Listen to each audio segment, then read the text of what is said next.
Courtney McCullough here from Ageless Writer Studios, giving you Courtney's Book Club. Nice to see y'all. First and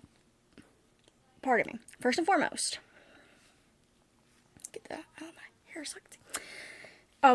When I know I do a lot of hand motions and my arms kind of go everywhere, you may see a bruise. Don't worry about it. The problem is quite simple.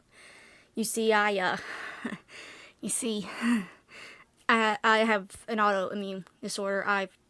For a disease, I don't know. I can't remember how it's supposed to be classified, but I know it's psoriasis, affects my skin. The way I treat it is through a biologic, which is a shot. So, and I left a little bruise this time. Okay, little is subjective, but I left a bruise. But today, we're doing House Rules by Jodi Picoult. And I'm very proud of myself for this, okay? I did a note card, okay? Look, I'm trying here, okay? It took me like 3 episodes. Yeah, 3 episodes, but I finally figured it out. Not entirely stupid. Entirely. And I know Salem's not here to look cute behind me. Yeah. She's sleeping on the couch. Yes, Jodi Picoult, House Rules. Again, I want to reiterate that this story was written back in like 2007, 2008, and Asperger's was still considered a thing with autism, like, was still considered like on the scale with autism. And before we kind of dropped it because the dude, or because the dude who Asperger's was named for was a eugenicist, I think, or a neo-Nazi or something like that. Not a good person. Not a good person. But, I'm warning you because this story, the teen is autistic, but they also refer to it as Asperger's, and they kind of go back and forth with the terminology on it. So I just thought, a warning about that. I do believe Salem is at my door. She knows what I'm doing. One moment, please. Thank you. My co-star, everybody.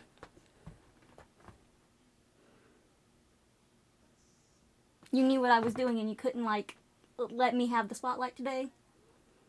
No? Okay. Cats. Anyway. So, if you've heard of this author before, she's done My Sister's Keeper. There's a list of her other works in here. Several of them that I want to read myself. Like The 10th Circle, Vanishing Acts, 19 Minutes, Change of Heart, Head with Care, Sing You Home, Mercy, Picture Perfect, Songs of the Humpback Whale, The Pact, Keeping Faith, and of course, My Sister's Keeper. And it's always, all of her stories tend to have these nuanced takes on certain aspects, because despite the whole good versus evil, what's bad, what's good thing, we live in a world full of shades of gray, and there's not always a clear-cut answer. And that's another thing that's something that this book brings up. So, reading the back. When your son can't look you in the eye, does that mean he's guilty? Jacob Hunt is a teen with Asperger's syndrome. He's hopeless at reading social cues or expressing himself well to others, though he is brilliant in many ways. But he has a special focus on one subject, forensic analysis. A police scanner in his room clues him into crime scenes, and he's always showing up and telling the cops what to do. And he's usually right. But when Jacob's small hometown is rocked by a terrible murder, law enforcement comes to him. Jacob's behaviors are hallmark Asperger's, but they look a lot like guilt to the local police. Suddenly, the Hunt family, who only want to fit in, are directly in the spotlight. For Jacob's mother, Emma, it's a brutal reminder of the intolerance and misunderstanding that always threatens her family. And for his brother, Theo, it's another indication why nothing is normal because of Jacob. And over this small family, the soul-searing question looms. Did Jacob commit murder? Oh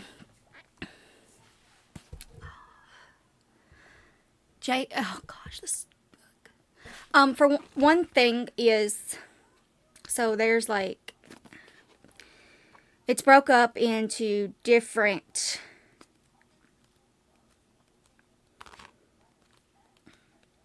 there's like 5 different points of view.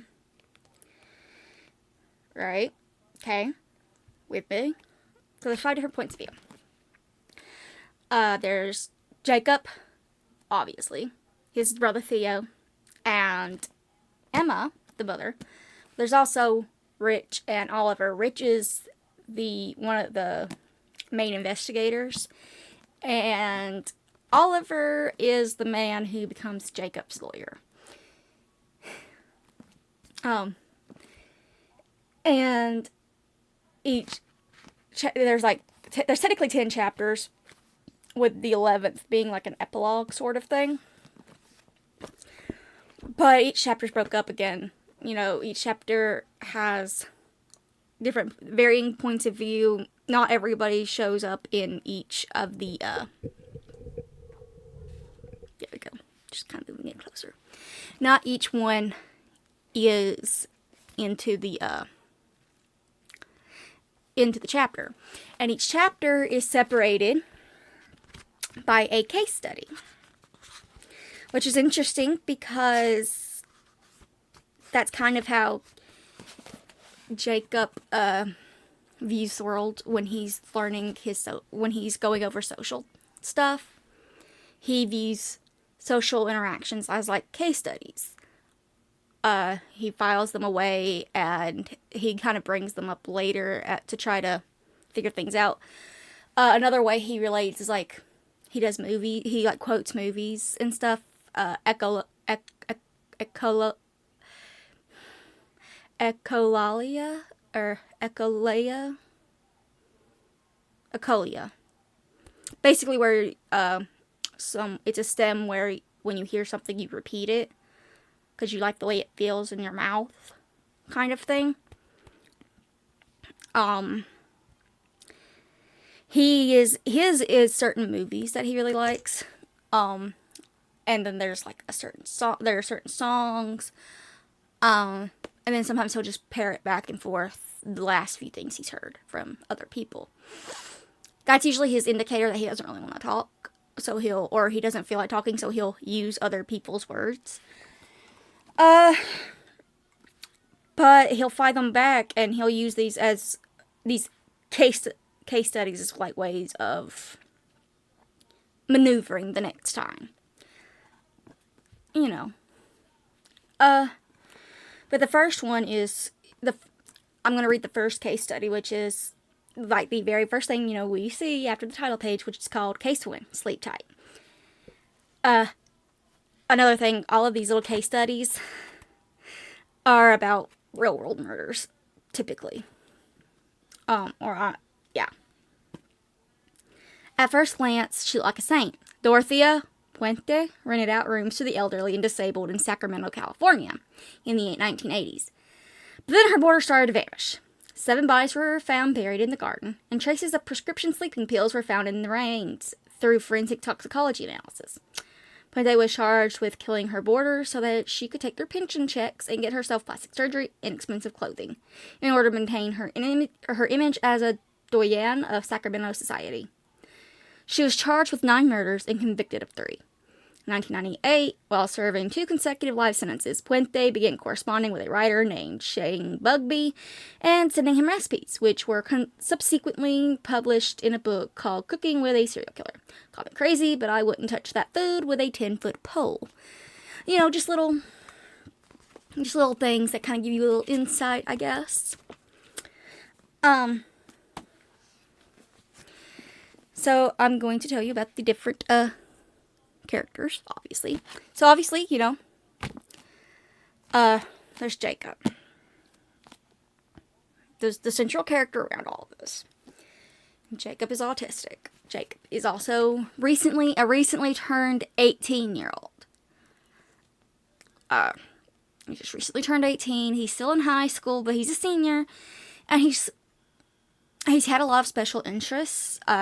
His first special interest was one of his first special interests was like dogs. He really got into dogs, different dog facts, breeding things. He even worked at a pet store for a while. It was one of like the few jobs he tried to keep, and then ended up not getting to keep it. He had like 3 in the course of his teenagehood, and none of them worked well. Which is mostly because a lot of the people didn't really want to deal with someone with autism. I'm going to call it autism. Okay, I know the book calls it Asperger's, and when I read passages from it, I'll read it as Asperger's if I need to or whatever, but it's autism. He is autistic. Which, I mean, I get it. When she first wrote this book, it was like they were on the same spectrum, but yeah.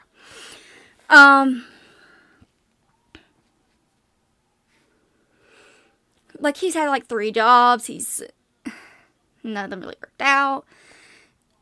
He was really interested in like dinosaurs for a while, like as a kid, you know, and not like how normal kids are, but like really into it, could say the correct terms, knew how to do, or got really into how they did the paleontology of it, and the digs and stuff. There was like I said, the dog thing. There was actually a moment where they thought of getting him a dog, but then he also kind of backtracked and like. So along with autism comes some things like OCD and things like that. And I'm not talking about OCD like cleanliness, or just cleanliness or something. It's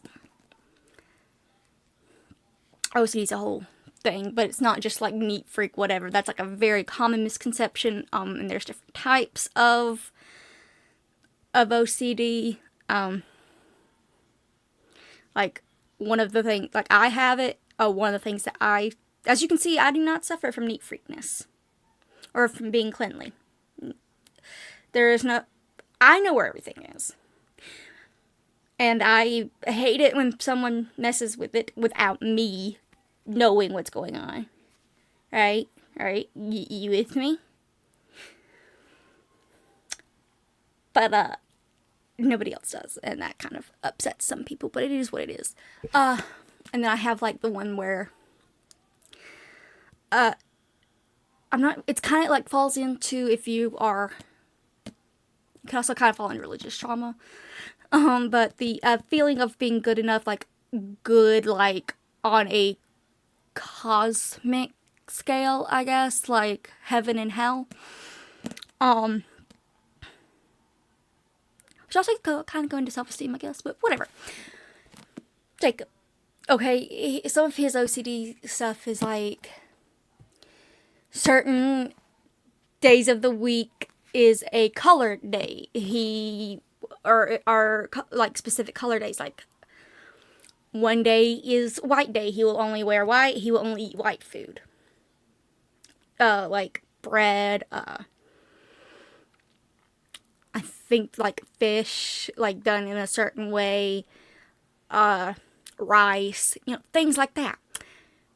But like say on blue day, you get like blueberries, He'll wear blue. There will be blue berries. There will be, like, blueberry jello.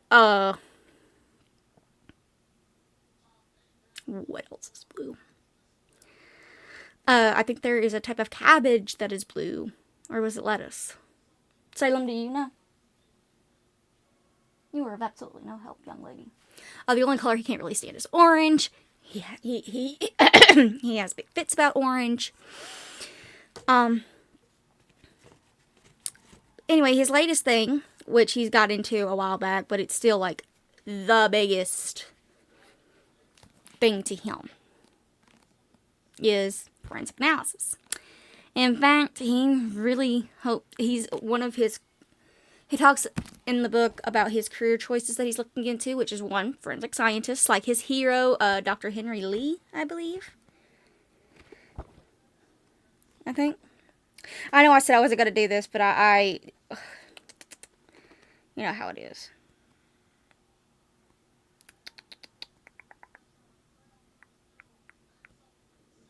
He mentions him all the time, and you'd think I would.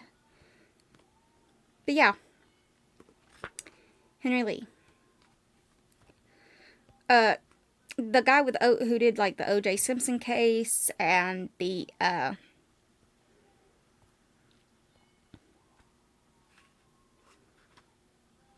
oh yeah, it is Henry Lee. Yeah, the O.J. Simpson case worked some with JonBenet Ramsey. The case where little bits of and pieces of a woman was found, and that's how he helped convict her husband of murder. That guy, he wants to be like him. Or he wants to be a medical examiner because the dead don't judge. You can ramble onto the dead all day long. They're not going to judge you and tell you to shut up. And also, there's a big forensics thing with the mortuary science that he really just... Look, he wants to be a crime scene dude, okay?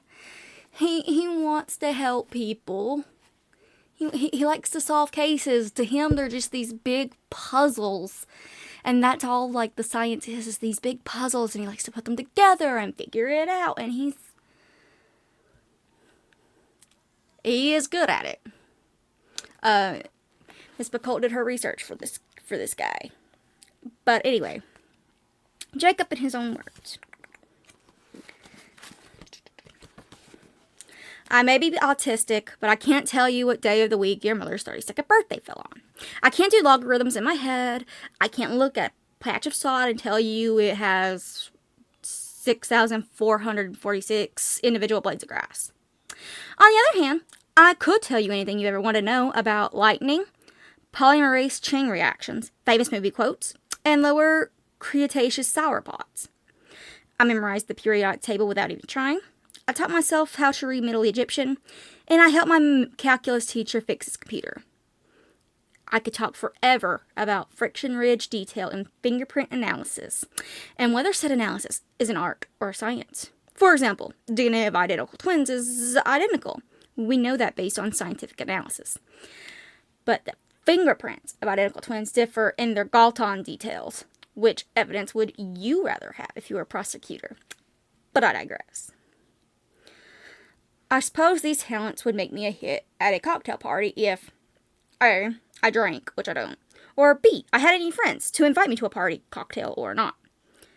My mother has explained it to me this way. Imagine what it's like to have someone with an intense stare come up to you and start talking about medium velocity impact blood splatter patterns caused by objects moving between 1.5 and 7.5 meters per second, and how they differ from high velocity impact spatter from gunshots or explosives. Or even worse, imagine being the person talking and not getting the hint when the victim of your conversation is desperately trying to escape.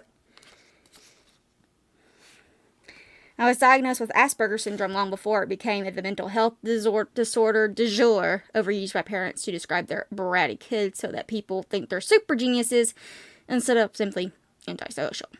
To be honest, most kids in my school know what Asperger's is now, thanks to some candidate on America's Next Top Model.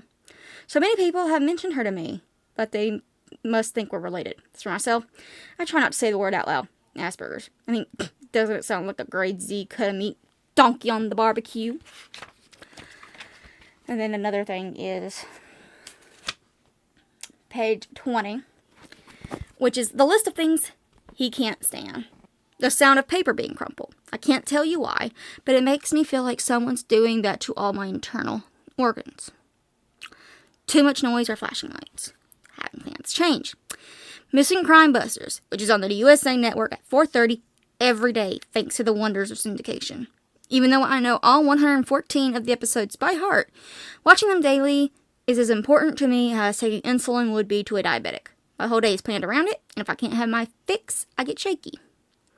When my mother puts my clothes away, I keep them in rainbow order. Roy G. Biv, and the colors can't touch. She does her best, but the last time she completely forgot about indigo.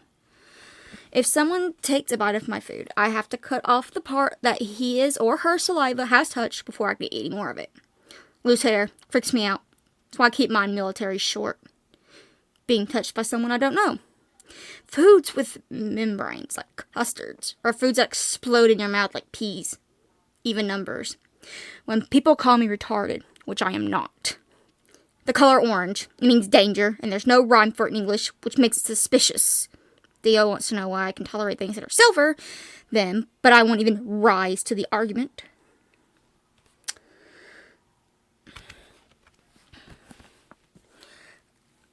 He has, like, things implemented at school, you know, to help him with this. An IEP, which is an individualized education plan. He gets to take sensory breaks. He's allowed to wear his earbuds. He used to have an aide when he was younger help him transcribe things because his handwriting's not the best, and sometimes he would miss things because he was also was able to focus more on what was being said because he was focusing on everything else as well.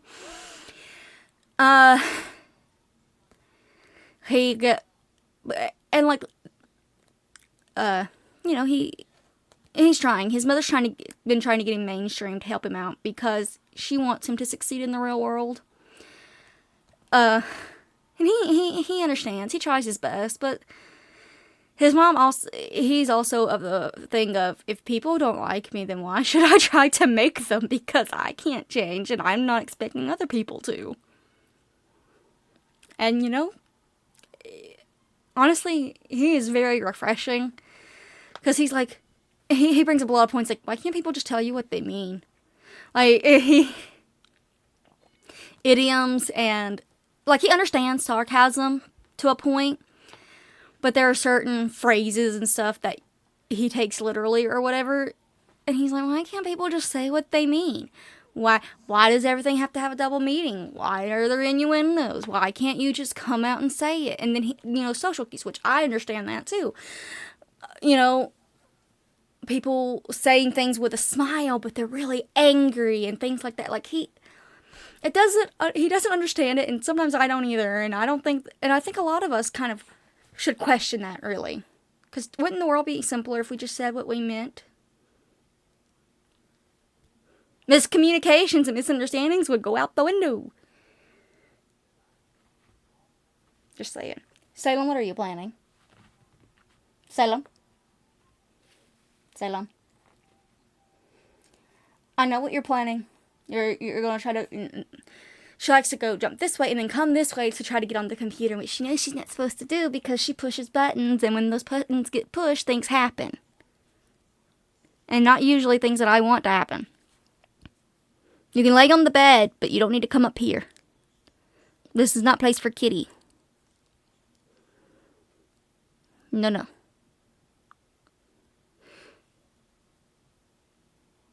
I read a thing once where people suspect that cats might be autistic. Because of the way that they interact with the world and stuff. Even James. Where did I get James? Even Jacob kind of, when he's talking about dogs, he goes, cats, I think, are more like me, are more like people like, are more like Aspies like me. Sometimes they just want to be left alone, and they, like, which, Salem. I'm gonna have to do this. Cats.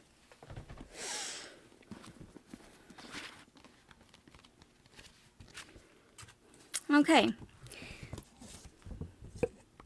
Next, my little cheat sheet. I think I'm gonna go with Theo. Wait, was I done with Jacob? Jacob is... Jacob has quirks, like he enjoys setting up crime scenes for his mom or his brother to try to solve. And, like, using, corn syrup and stuff for blood. Have you ever watched, the movies, the Ginger Snap movies? It's kind of like what the girls were up to, Bridget and Ginger. They, they set up those fake crime scenes or whatever and would take pictures and that sort of thing. That's kind of what Jacob does, except he wants his mom to help solve the murder. And it's usually based off of the Crime Buster episodes or something he saw in the news, just things like that. He also has a makeshift fingerprint scanner thing, not quite like kind of like his own AFIS. But really the only fingerprints he has logged are like his own and Theo's and his mom's. And I think some of his teachers. But again, he makes his own fingerprints and stuff, and he's through like a fish tank and some coffee filters. He fumes them.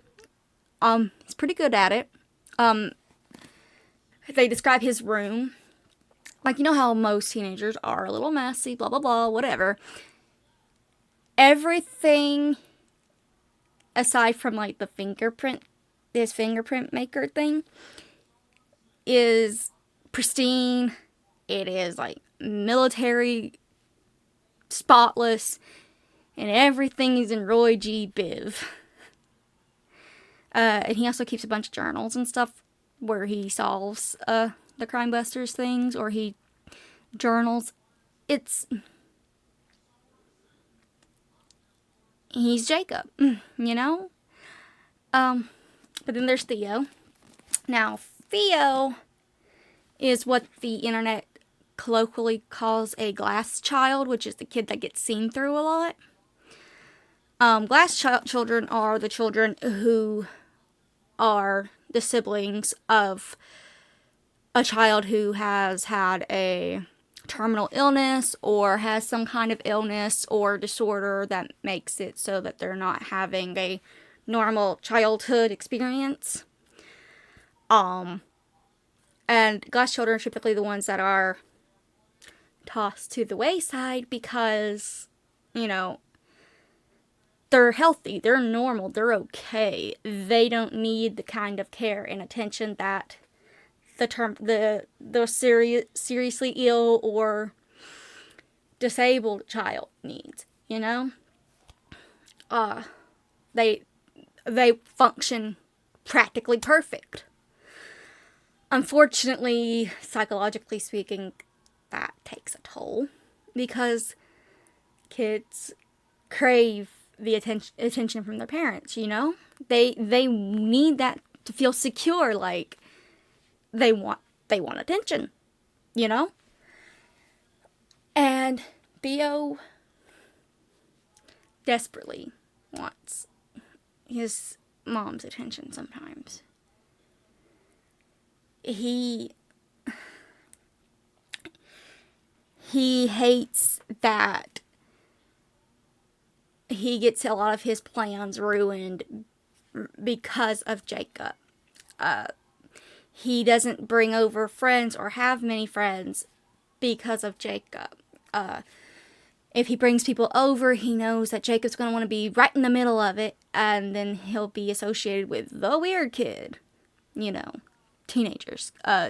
Theo is only like 15 or 16. He's a typical teenager. You gotta give him a little credit on that. Teenagers aren't the most empathetic. And he cares about his brother. There are several instances in the book where he talks about the ways that he has defended or stood up for Jacob against bullies and stuff. But he kind of resents it because he also resents it though because he's the younger brother having to act like an older brother. You know? And it wears on him. So he ends up in the story developing a habit that's not very good that ends up bringing a lot of trouble to the family. But we'll get into that. But for Theo's introduction, also Theo's had to take the brunt of a lot of what happens with Jacob, because when Jacob has meltdowns, he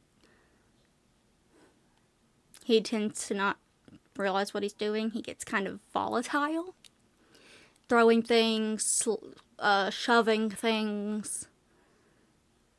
And it's not... She's back at the door. It's not really his fault. Like, if you've ever interacted with someone who is autistic, or you have a family member, or, you know, anybody, meltdowns are difficult. They're a little different than breakdowns, and the person literally cannot help themselves. Unfortunately, unfortunately, Theo and his mom, Emma, have both been, like, the recipients of this.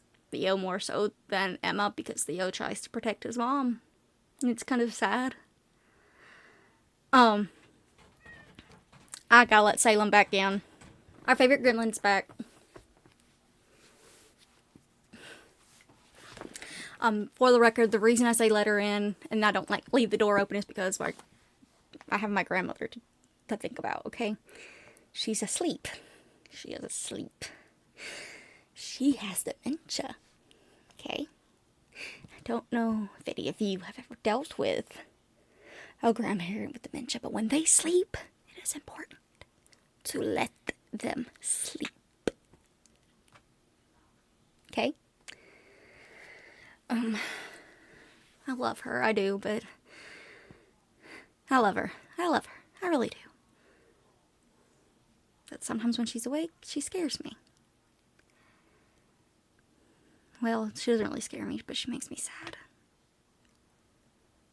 That's not what we're talking about. We're not talking about that. Theo!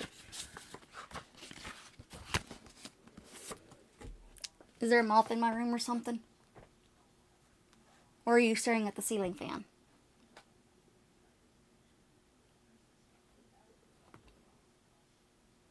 The hell are you looking at me like that for?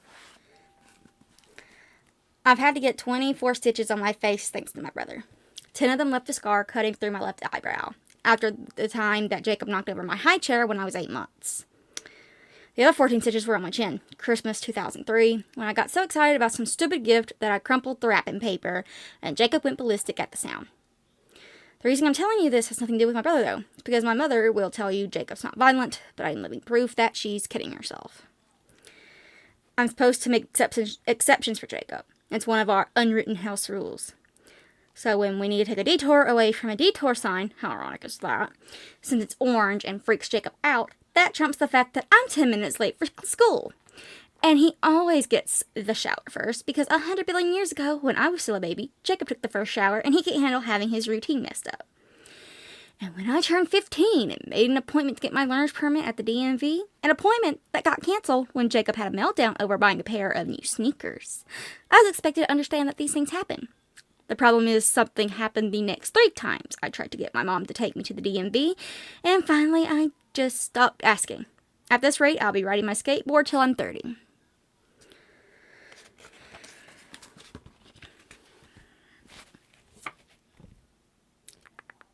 There's a reason, okay?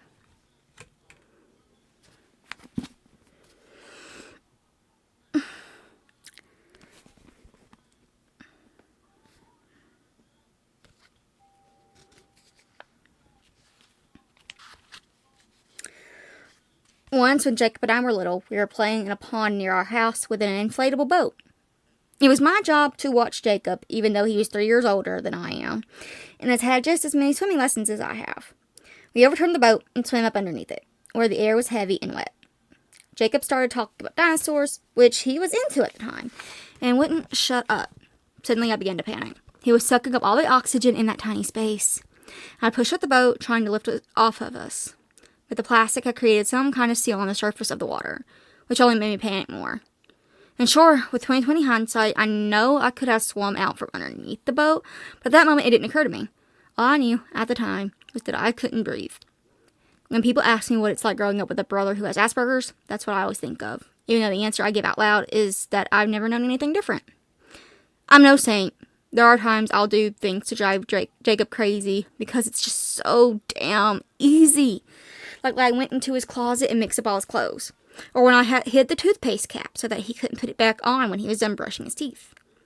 But then I wound up feeling bad for my mom, who usually bears the brunt of one of Jacob's meltdowns. There are times I hear her crying when she thinks Jacob and I are asleep.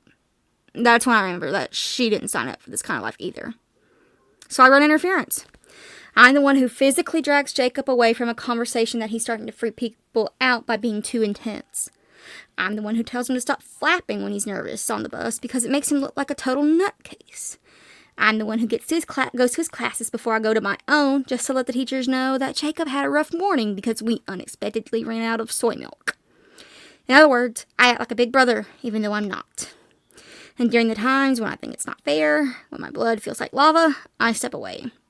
If my room isn't far enough, I get on my skateboard and tool somewhere, anywhere that isn't the place I'm supposed to call home. That's what I do this afternoon after my brother decides to cast me as the perp in his fake crime scene. I'll be honest with you. It wasn't the fact that he took my sneakers without asking, or even that he stole hair out of my brush, which is frankly, Silence of the Lambs creepy. It was that when I saw Jacob in the kitchen with his corn syrup blood and his fake head injury, and all the evidence pointing to me, for half a second I thought, I wish.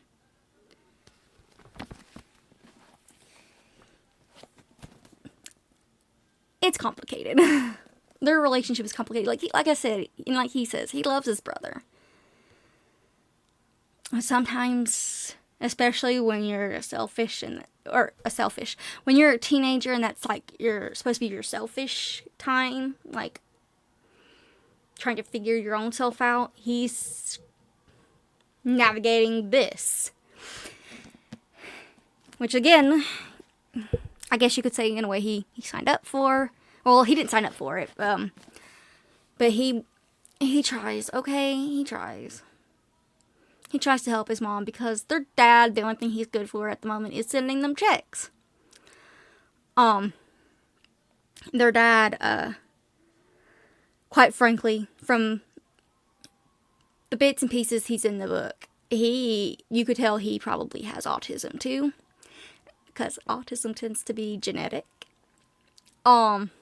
Even though it wasn't as wildly known. Okay? But their father, he ended up walking out though after, or before, right after, a little bit after Jacob was born. Or Jacob, not Jacob. Theo.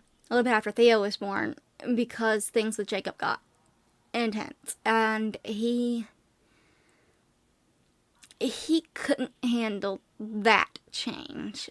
He thought it was going to be a nice little ride, having 2 kids, it's going to be great. And then one kid ends up being special needs, which unfortunately is something that happens a lot in the United States.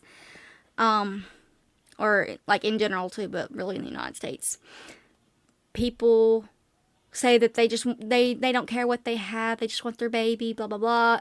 And what you don't realize is when you sign up to have a baby, you sign up to have one that's special needs, or disabled, you sign up for one that might have a terminal illness, you sign up for one that might be gay, you sign up for one that might be trans. If you're a Christian, you might sign up for, if you have a baby, you might have signed up to have an atheist baby, or someone who's Buddhist ends up with a child who decides to convert to Islam. your children are not going to be your perfect little mini yous. You can have your daydreams and your wishes and your hopes, and you can make plans. But life will laugh at you. Life will laugh at you. Because things never go to plan. Okay? I'm pretty sure I'm not what my parents expected when they heard they were having a baby. In fact, I know I'm not. They were told a little boy. Thanks to my sonogram being fucked up somehow. They were expecting a boy. Matthew. Turns out, girl. Also, then my mom started, more my mom than my dad, I think, was thinking, oh, good girl, dresses and bows and parties, and I do not give a shit about any of it. The girliest thing I'm into, I think, is girls themselves. Hey! Okay. But again, anyway, he bailed and ended up having his perfect family in California with his new wife and their 2 daughters, who both are neurotypical. Normal. There's no such thing as normal. There's no such thing as normal, okay? Normal is relative. But anyway, Emma. Now, Emma, I'm going to read a couple of different sections for Emma because she's a single mom trying to keep her family together. Okay, one of them is autistic. And she's trying to navigate it. She's also trying to navigate, she has a job as an agony aunt, Ask Amy, Ask Abby, Ask Emmy. That's who she is, Emmy. Or Ask Annie which allows her to work from home, which she's very grateful for. But, her whole life revolves around Jacob. And yeah, she admits that it's difficult, and sometimes she thinks about things being different, but she's trying to handle with the cards she was dealt as best as she can. So, Emma. Emma's actually who we start off with, by the way, in the first few pages. So, in this section I'm about to read is her trying to fix the situation her sons are in. Jacob has set up one of his crime scenes, and he has made Theo the culprit. And in doing so, he went into his brother's room without permission and took a few things, and it's really pissed off Theo, and so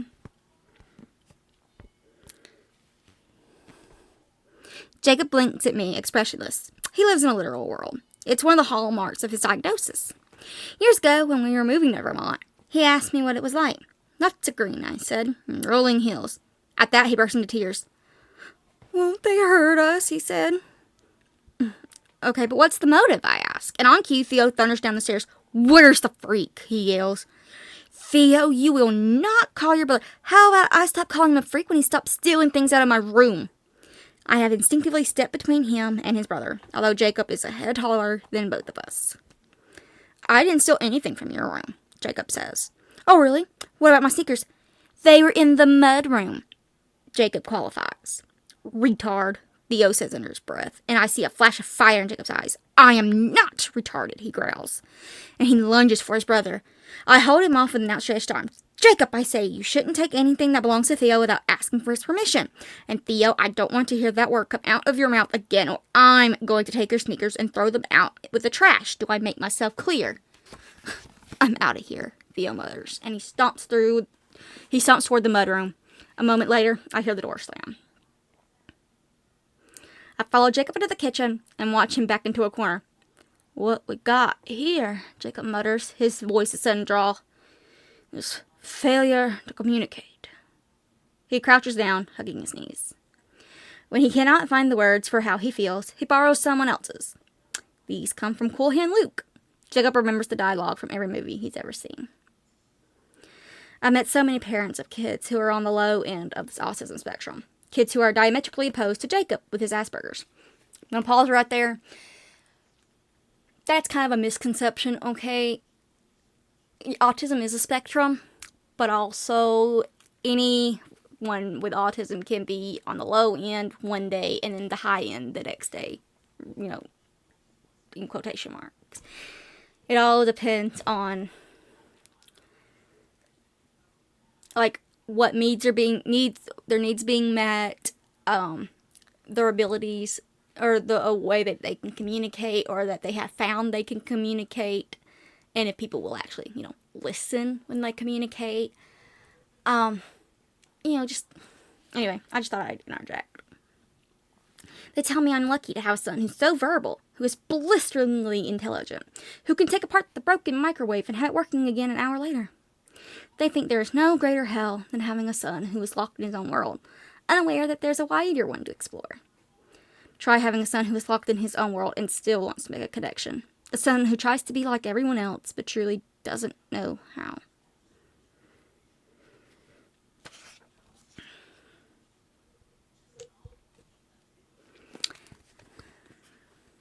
And then,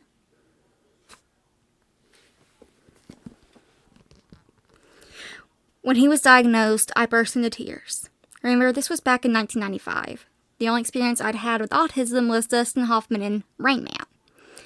According to the psychiatrist we first met, Jacob suffered from an impairment in social communication and behavior without the language deficit that was a hallmark in other forms of autism. It was until years later that we even heard the word Asperger's. It just wasn't on anyone's diagnostic radar yet. But by then, I'd had Theo, and Henry, my ex, had moved out. He was a computer programmer who worked at home and couldn't stand the tantrums Jacob would throw when the slightest thing set him off. Bright light in the bathroom, the sound of the UPS truck coming down the gravel driveway, texture of his breakfast cereal. But then I completely devoted myself to Jacob's early intervention therapists, a parade of people who would come to our house intent on dragging him out of his own little world. "I want my house back," Henry told me. "I want you back." But I had already noticed how, with the behavioral therapy and speech therapy, Jacob had begun to communicate again. I could see the improvement. Given that, there wasn't even a choice to make. That night, Henry left. Jacob and I sat at the kitchen table and played a game. I made a face, and he tried to guess what emotion went with it. I smiled, even though I was crying. I waited for Jacob to tell me I was happy. Henry lives with his new family in the Silicon Valley. He works for Apple, and he rarely speaks to the boys, although he sends a check faithfully every month for child support. But again, Henry was always good with organization and numbers. His ability to memorize a New York Times article and quote it verbatim, which had seemed so academically sexy when we were dating, wasn't all that different from the way Jacob could memorize the entire TV schedule by the time he was 6. It wasn't until years after Henry was gone that I diagnosed him with a dash of Asperger's too. The 9 and 10.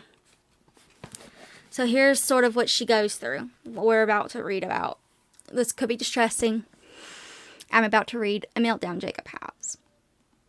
They go to the store. They always go to the grocery store on this day, and there's always usually a lady there with some free samples, and she's not there today. She had an emergency bunion surgery or something like that. Jacob can't handle it very well. But it's 11:15, Jacob says. Miss Penham got better, right? And everything went back to normal. But now the carrot man is staring at us. And why shouldn't he? Jacob looks like a totally normal young man. He's clearly intelligent. But having his day disrupted probably makes him feel the same way I would if I was suddenly told to bungee off the top of the Sears Tower.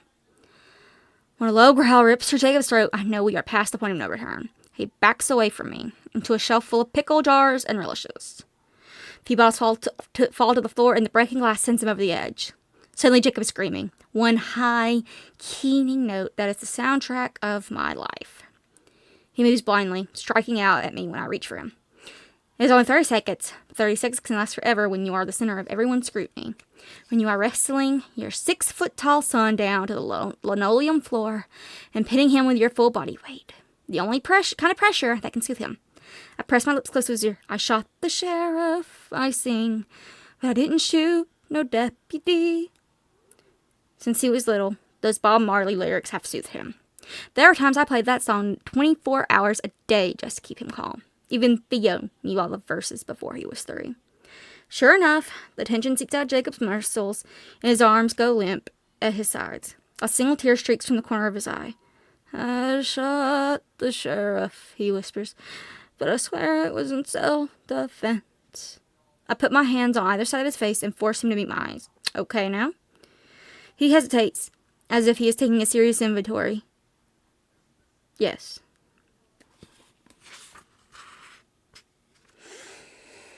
A crowd has gathered around us. In addition to the carrot man, the manager of the store, several shoppers, and twin girls with matching constellations of freckles on their cheeks are all staring down at Jacob, with that curious mix of horror and pity that follows us like a dog nipping at our heels. Jacob wouldn't hurt a fly, literally or figuratively. I've seen him cup his hands around a spider during a 3-hour car ride so that at our destination he could set it free outside.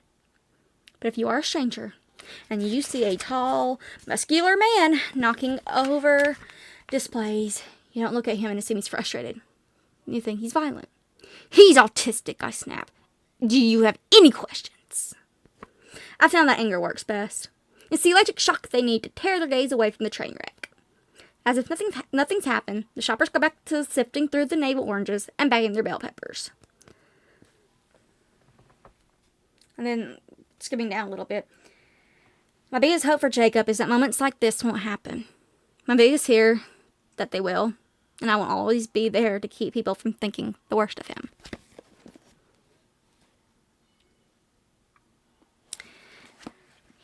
Kind of hard, ain't it? Then 46 pages. There we go.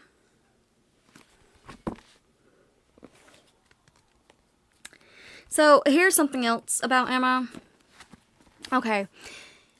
She doesn't really subscribe to the vaccines called autism theory, but she's not knocking it. You understand what I'm saying? Like, she thinks it's having so many at once that triggers it, and that if they were more spread out, things might have been better.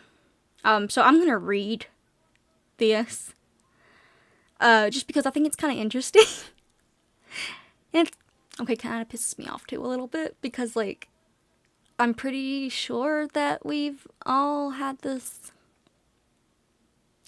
out, you know. But here we go.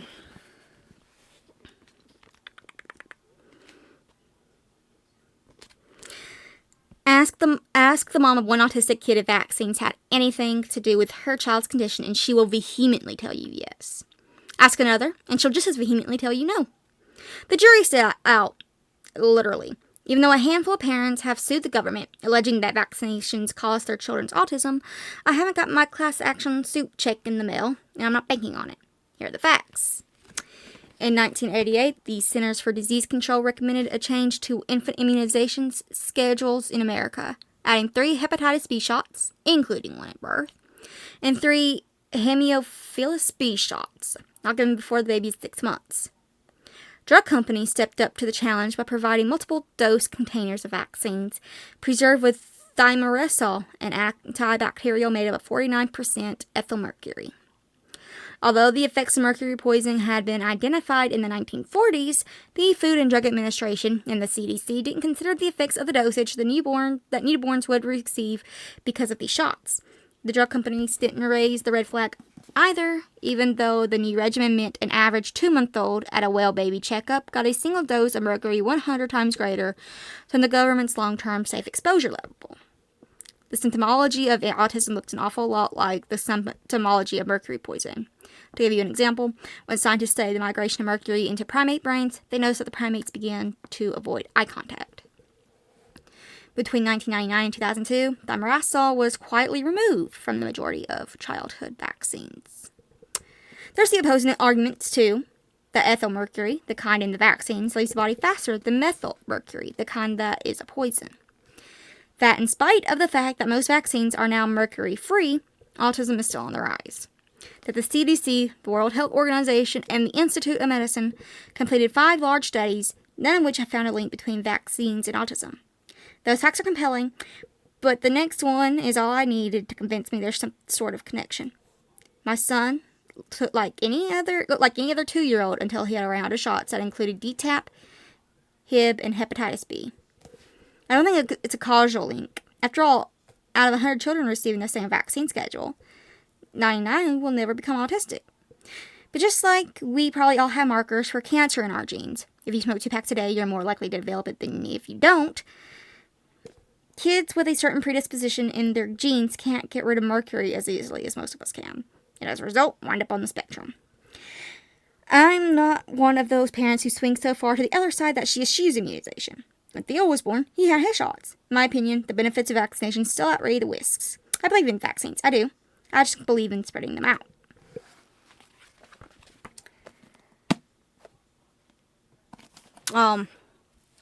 Lord, at this rate, I'm going to be going for a while, huh?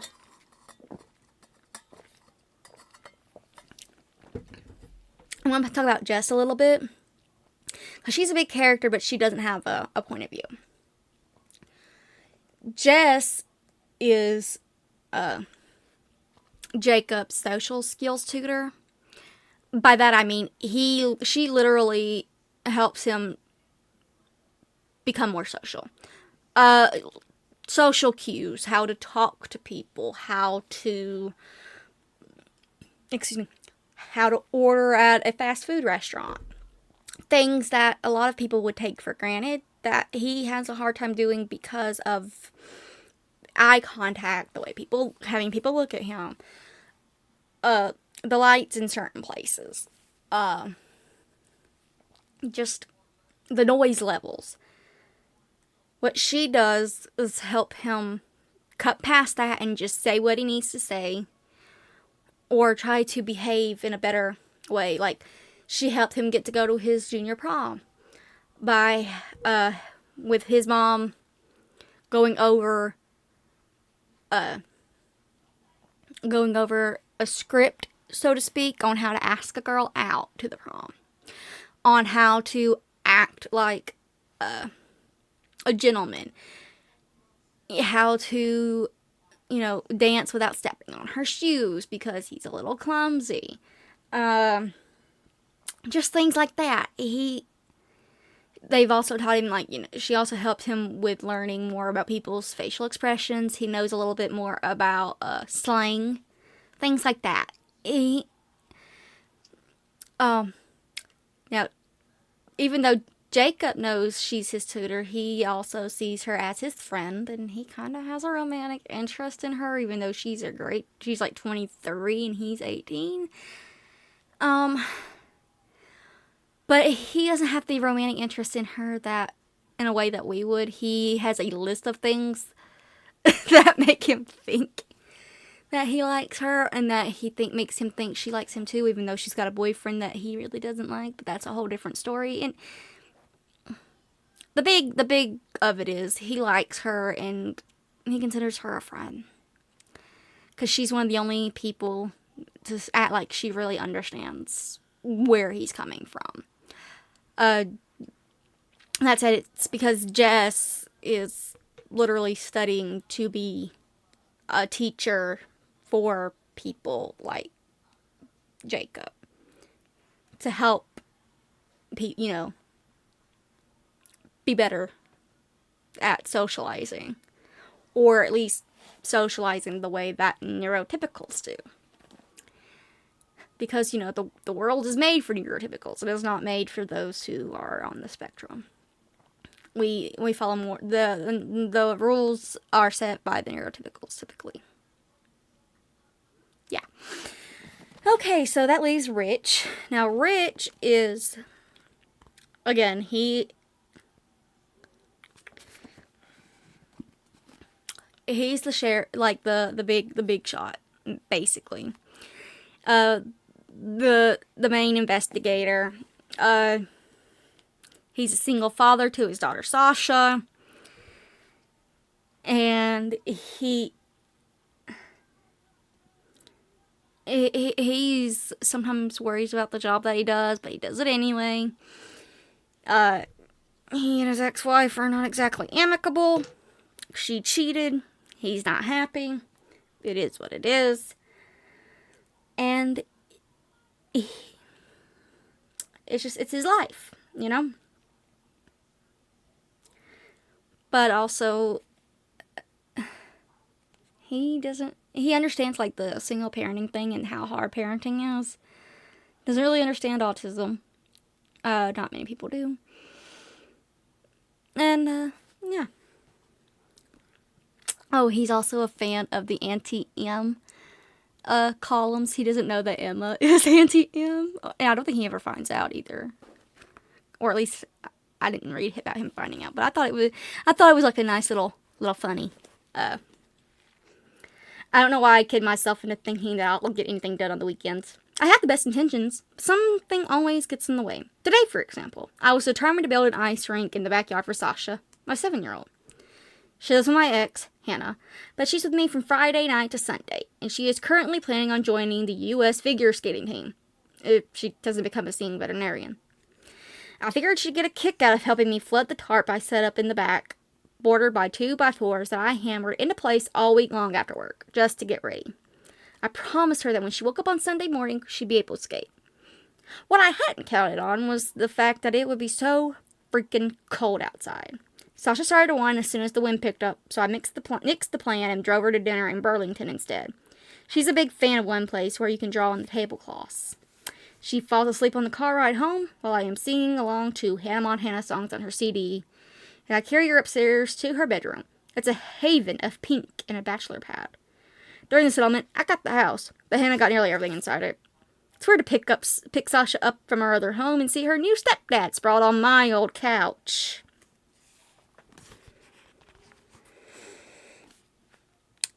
For a minute, I just stare at her. Most of the time, being the only detective in a one-horse town is a losing battle. I get paid crap. I investigate cases that are too dull to even make the police log in the local paper.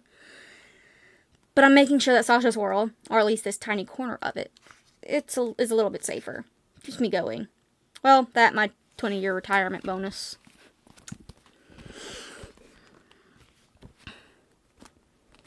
I don't like breaking promises. I leave that to my ex. I'm not a bitter guy. I'm not. It's just that in my profession, it's a lot easier to see actions as either right or wrong without shades of explanation between them. I didn't really need to know how Hannah realized her soulmate was not the guy she'd married, but instead the one who serviced the coffee machines in the teacher's room.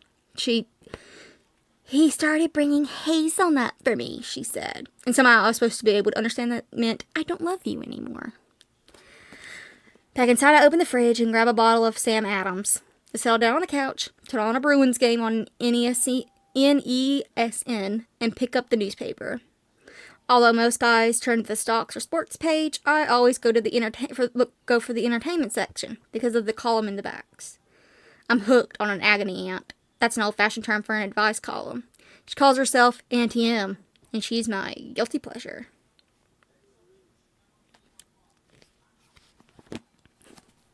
I just thought that was kind of cute. Okay, and then 34 and 35. So, to set the stage here, a body's been found. He goes out, and this is where he first meets Jacob. I don't know why I want to keep calling him James. Salem, do you have any idea?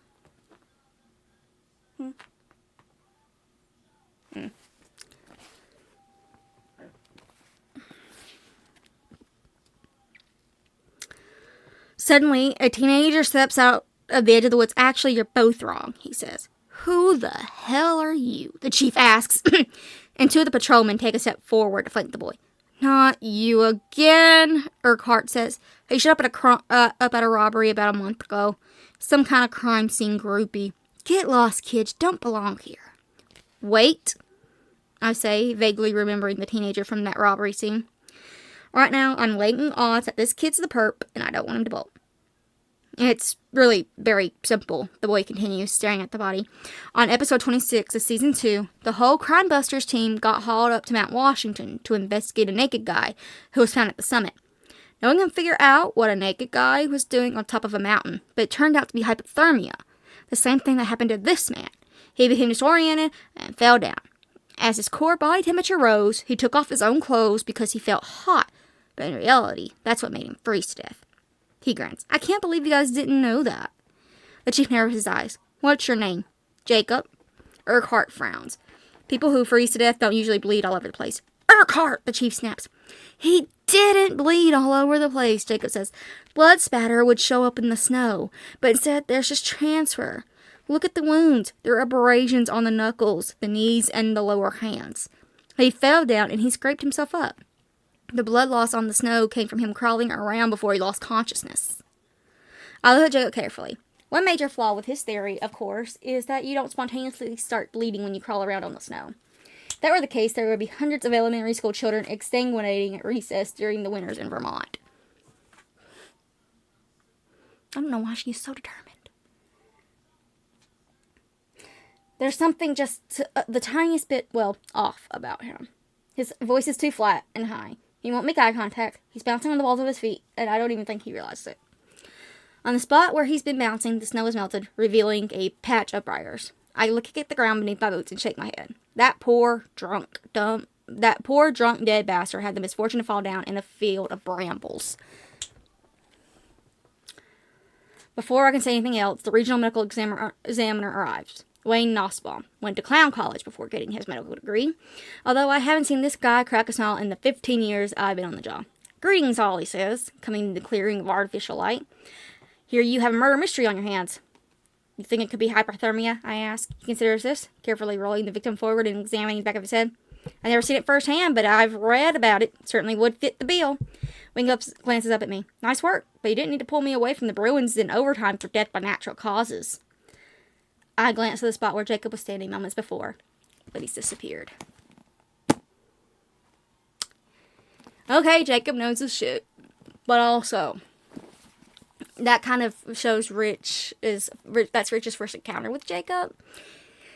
And let's just say they don't get much better because sometimes he's very in awe of Jacob and his knowledge of crime scene stuff, but also it kind of is off-putting. And also, would you like someone younger than you trying to tell you how to do your job?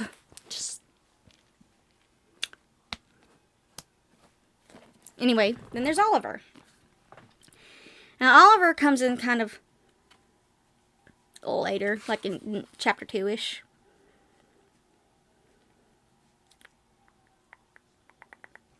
So, Oliver is new to being a lawyer, okay? He was once a farrier, which is someone who does, like, horses and horseshoes. And for a bit before, and then he decided to, like, do law school. He had an English degree, or he got his English degree. Then he did the farrier thing, and now he's doing this, and he's just trying to find his place, okay? He's just trying. And he lives in his office, which is at the top of a pizza place, which honestly sounds really great. I've been craving pizza a lot lately. I don't know if it's the cheese or what, but I could really use. Anyway, so he's just come out from one of his first cases, and he's won he's won pretty well. So,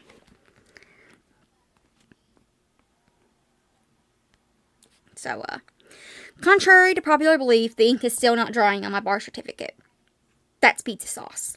But it was an honest mistake. But it was an honest accident. I mean, since my office is above the town pizza joint, and Mama Spadakopoulos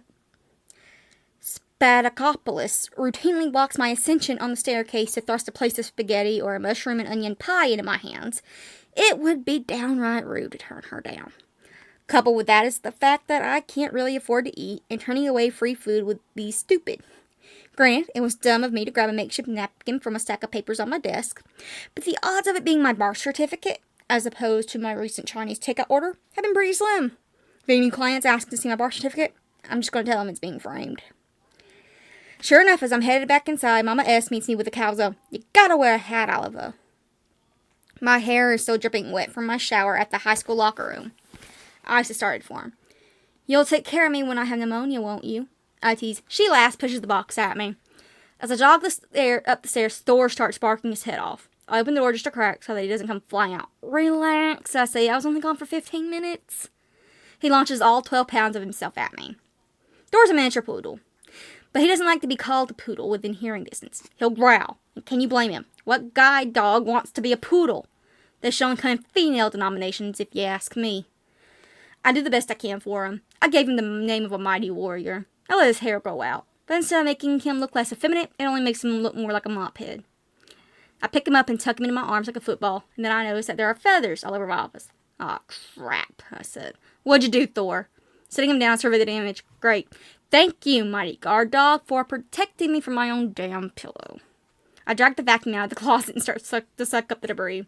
It's my own fault, I know, for not putting away my bedding before running my errand. So yeah, that's, there's that, and then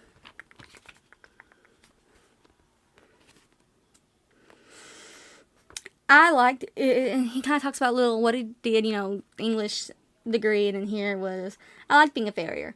I like the feel of 1,500 pounds of horse pressed up against my shoulders as I bent the leg to examine the hoof.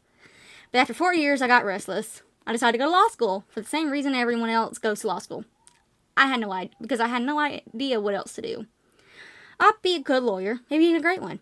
But here I am, at 28, and my secret fear is that I'm going to just be another guy who spends his whole life making money by doing something he's never really loved to do.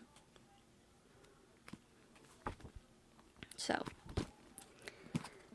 there's the cast. Took a while, but got there.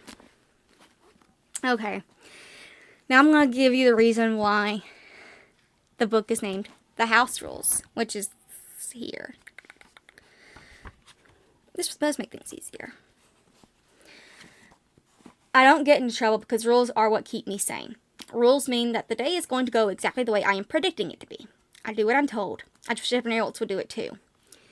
So basically this is Jacob, and he's talking about how he has different different rules for different things. Like he has rules for school, he has rules for the house, he has rules for everything because this is how he interacts with the world. Of course, the world doesn't always go with the rules, and that makes things complicated. So, clean up your own messes. Tell the truth. Brush your teeth twice a day. Don't be late for school. And number 5 is the most important. Take care of your brother. He's the only one you've got. The majority of these rules come naturally to me. Well, except for brushing my teeth, which I hate doing, and taking care of Theo. Let's just say my interpretation of rule number 5 doesn't always synchronize with Theo's interpretation. Take today, for example. I included him in a starring role in my crime scene, and he got furious. He was cast as the perpetrator. How could he not see that as the highest form of flattery? Yeah. How could he not? I digress, though. The house rules are very important, okay? So, I have a lot of pages here, and I don't know if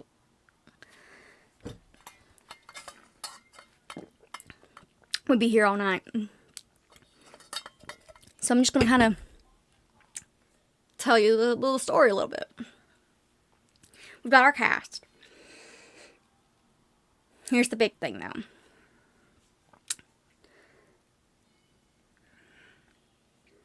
Jess is murdered in the book. At first, it looks like she's run away.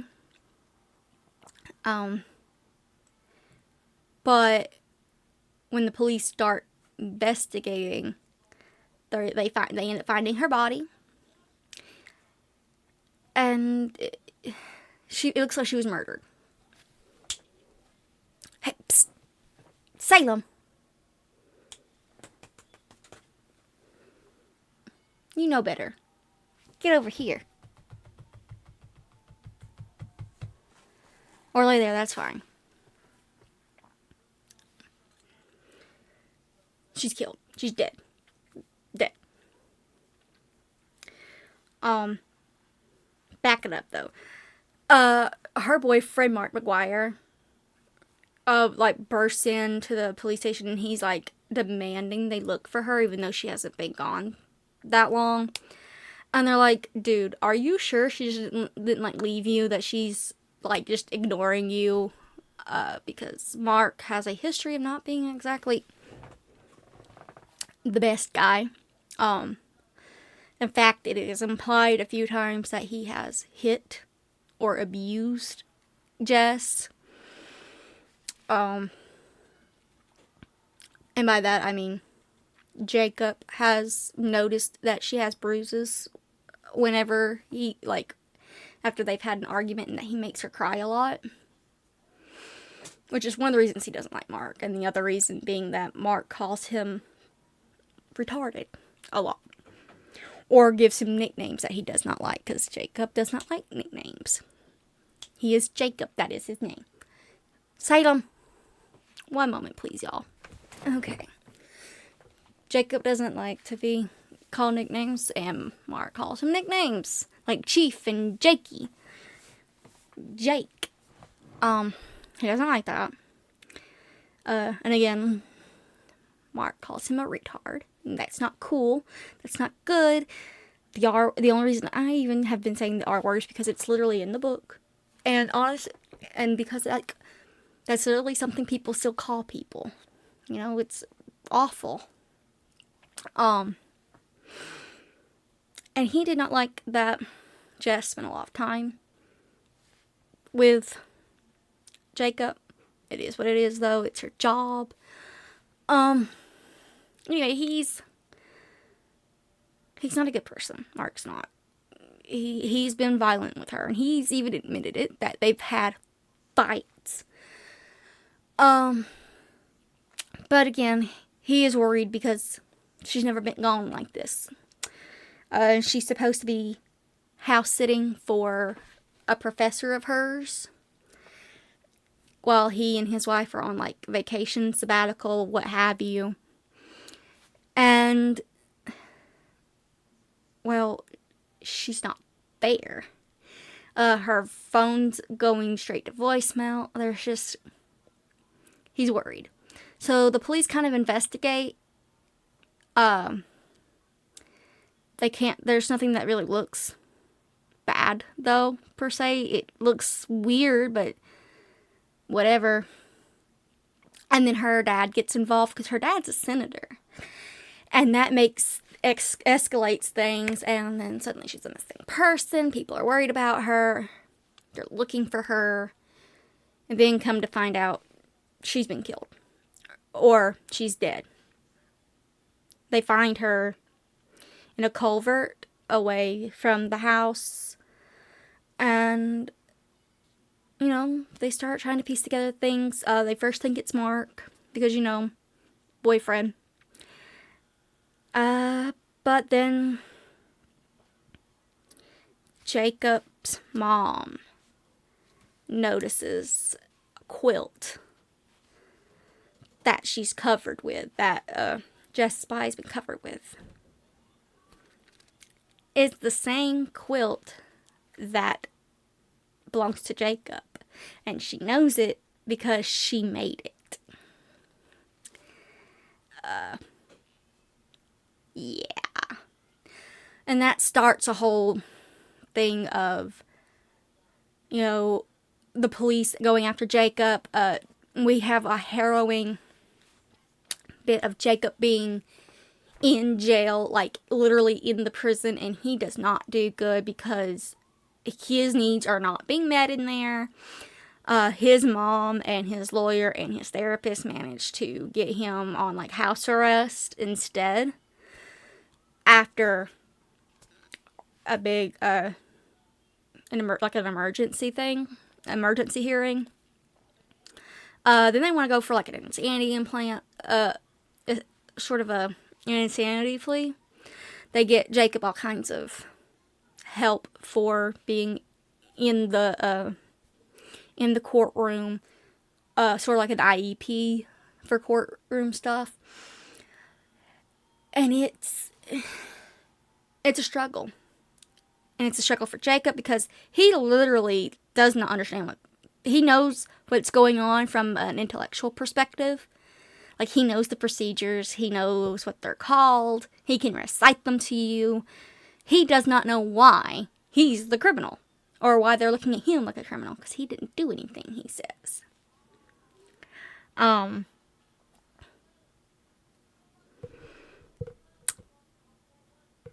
then it also kind of ties into something Theo has been doing. Jacob and Theo both, as it turns out, are hiding things.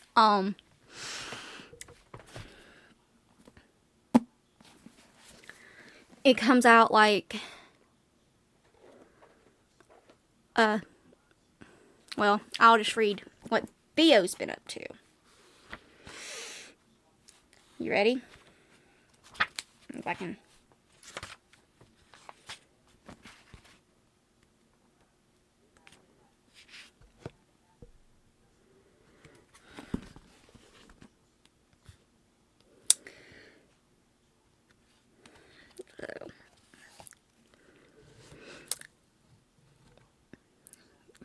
Are you ready? I bypass the skate park and head through town to this one street that curls like a snake. In the very center is a gingerbread house. I guess you call them Victorians. It's painted purple and there's a turret on one side. I think that's what made me stop the first time. I mean, who the hell has a turret on their house besides Rapunzel? But the person that lives in that turret is a girl who's probably like 10 or 11, and she has a brother who's about half her age. Their mom drives a green Toyota van, and their dad must be some kind of doctor, because twice now I've seen him come home from work wearing scrubs. I've been going there a lot lately. Usually I crouch down in front of the bay window that looks into the living room. I can see pretty much everything from there. The dining room table, where the kids do their homework, the kitchen where the mom cooks dinner. Sometimes she opens the window a crack and I can almost taste what they're eating. This afternoon, though, nobody's home. That makes me feel cocky.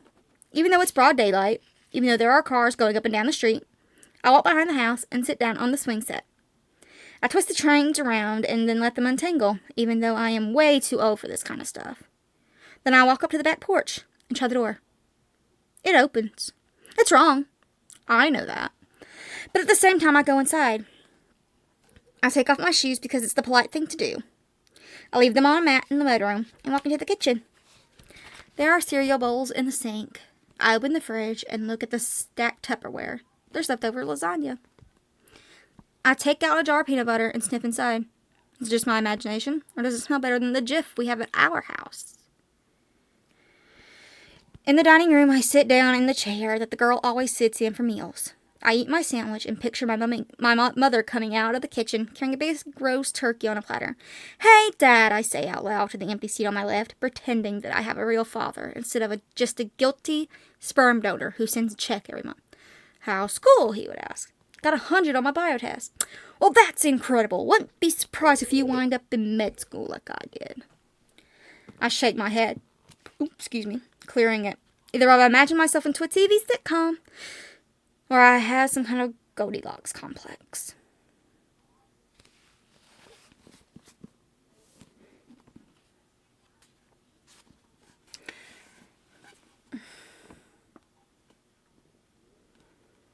Could this little boy tell you... Okay, so here we go. I finished up my sandwich, so I get up from the dining room table and head upstairs. The first room at the top is the boys, and there are dinosaur posters all over the walls. The sheets are covered with fluorescent pterodactyls, and a remote-controlled T-Rex lies on its side on the floor. For a moment, I stopped dead. There was a time when Jacob was as crazy about dinosaurs as he is now about forensic science. Could this little boy tell you about the Theranozaurid found in Utah, with 15-inch claws that look like something out of a teen slasher flick? Or that the nearly complete dinosaur skeleton, a hadrosaur, was found in 1858 in New Jersey? No, he's just a kid. Not a kid with Asperger's. I can tell just by looking into the windows at night and watching the family. I know because that kitchen with its warm yellow walls is a place I want to be, not somewhere I run away from.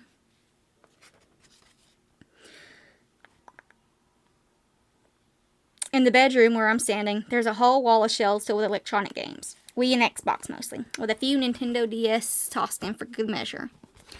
We don't have any gaming systems. We can't afford them. Crap, Jacob has to take at breakfast. A whole extra meal of pills and shots and supplements. Costs a fortune. And I know that my mother stays up at night, sometimes doing freelance editing jobs just so she can pay Jess, Jacob's social skills tutor. I hear the hum of a car on a quiet street, and when I peek out the window, I see it. The green van turning into the driveway. I fly down the stairs and through the kitchen, at the back door. Dive into the bushes where I hold my breath and watch the boys spill out the van first, wearing hockey gear. Then his sister gets out, and finally his parents. His father grabs a bag of equipment from the hatch, and they all disappear into the house. I walk to the road and skate away from the gingerbread house. Underneath my coat is the Wii game I grabbed at the last minute. Some Super Mario challenge. I can feel my heart pounding against it. I can't play it. I don't even really want it. The only reason I took it is because I know they'll never even know it's missing. How could they? When they've got so much. Yeah, Theo's got a nasty little habit of breaking into people's homes and entering them. And then sometimes stealing things.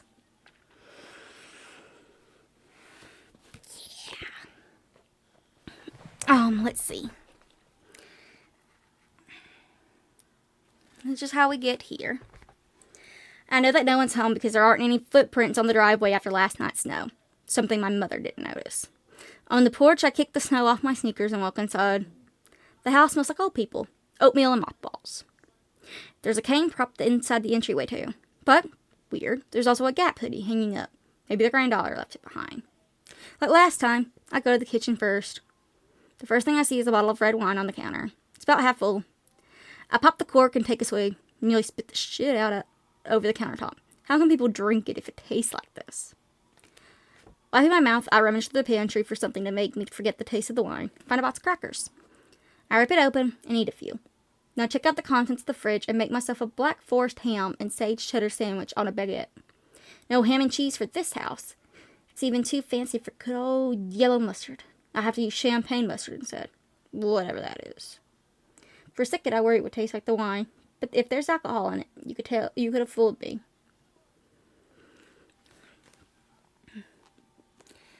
They have TiVo too. I punch buttons until I reach the screen to show what they recorded. Antiques Roadshow. The three tenors on Vermont Public TV. And like everything on the History Channel. They've also taped a hockey game on the ESN and a movie that aired last weekend. Mission Impossible 3. Double-click that one, because it's hard to believe that Mr. and Ms. Professor watching Tom Cruise kick ass. But sure enough, there it is. So I let them have that one. The rest, I delete. Then I start adding programs to take. The Girls Next Door. My Super Sweet 16. South Park. And for good measure, I go to HBO and add a dollop of Borat. When that movie came out, it was playing at the same theater as Pirates of the Caribbean 3. I wanted to see Borat, but my mother said I had to wait a decade or so. She bought tickets to Pirates and said she would meet us in the parking lot after the film because she had to go grocery shopping. I knew that Jacob would have never have suggested it, so I told him that I wanted to let him in on a secret. But he had to promise not to tell Mom. He was so psyched about the secret he didn't even care we were breaking the rules. And when I sneaked into the other theater after the opening credits, he came along. In a way, I guess he did keep his promise. He never actually told Mom we'd gone to see Borat. She figured it out when he started quoting lines from the film like he always does. Very nice, very nice. How much? I think I was grounded for like 3 months. Immediately, I feel like shit. I erase all the program and put back in the original shows. This is it. This is the last time I'm breaking in somewhere, I tell myself. Even though there's another part of me that knows this won't be true. I'm an addict. But instead of the rush some people get from shooting up or snorting, I need a fix that feels like home. Like I said, Theo is a glass child. He often feels to the wayside, like he's left at the wayside, right? Why am I bringing this up when, when the whole murder trial with Jess is going on, right? Because I just told you. I mean, even though it hasn't happened yet in the story, why am I telling you about Jacob's breaking and entering habits? Well, I could tell you, and for good measure, let's tell you something about Jacob's Asperger's. shall we? Or should I say autism? He is autistic. Let's see. Actually, I could probably flip to just about any page and you'll have something to go on. Let's see. Oh, Salem, is that you, baby? Hold on. She's back.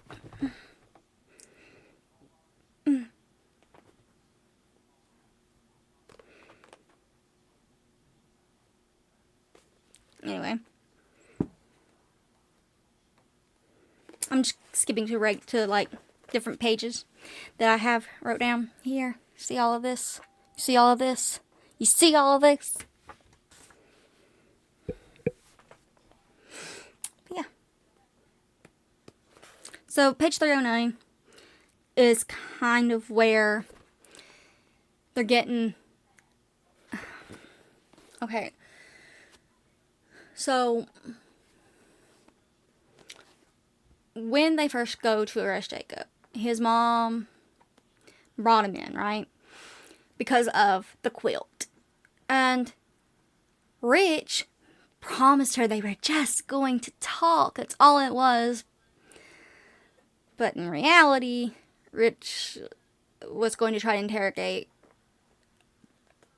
Jacob. He knew Jacob was autistic, okay? He knew Jacob's autistic.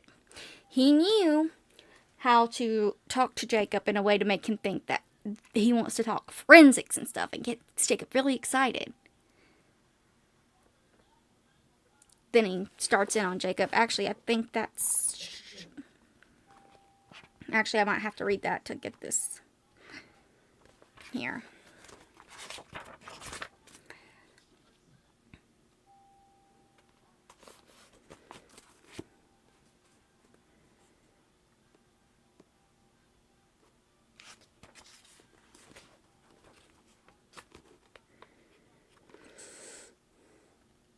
So, this is from the scene where he's talking to Jacob, except he's not really talking to Jacob. He's interrogating him, which, thankfully, Emma realizes what's going on, and she immediately goes to find Oliver. She's never heard of Oliver before, but she's found him. She brings him in, and then things kind of go south. But here we are.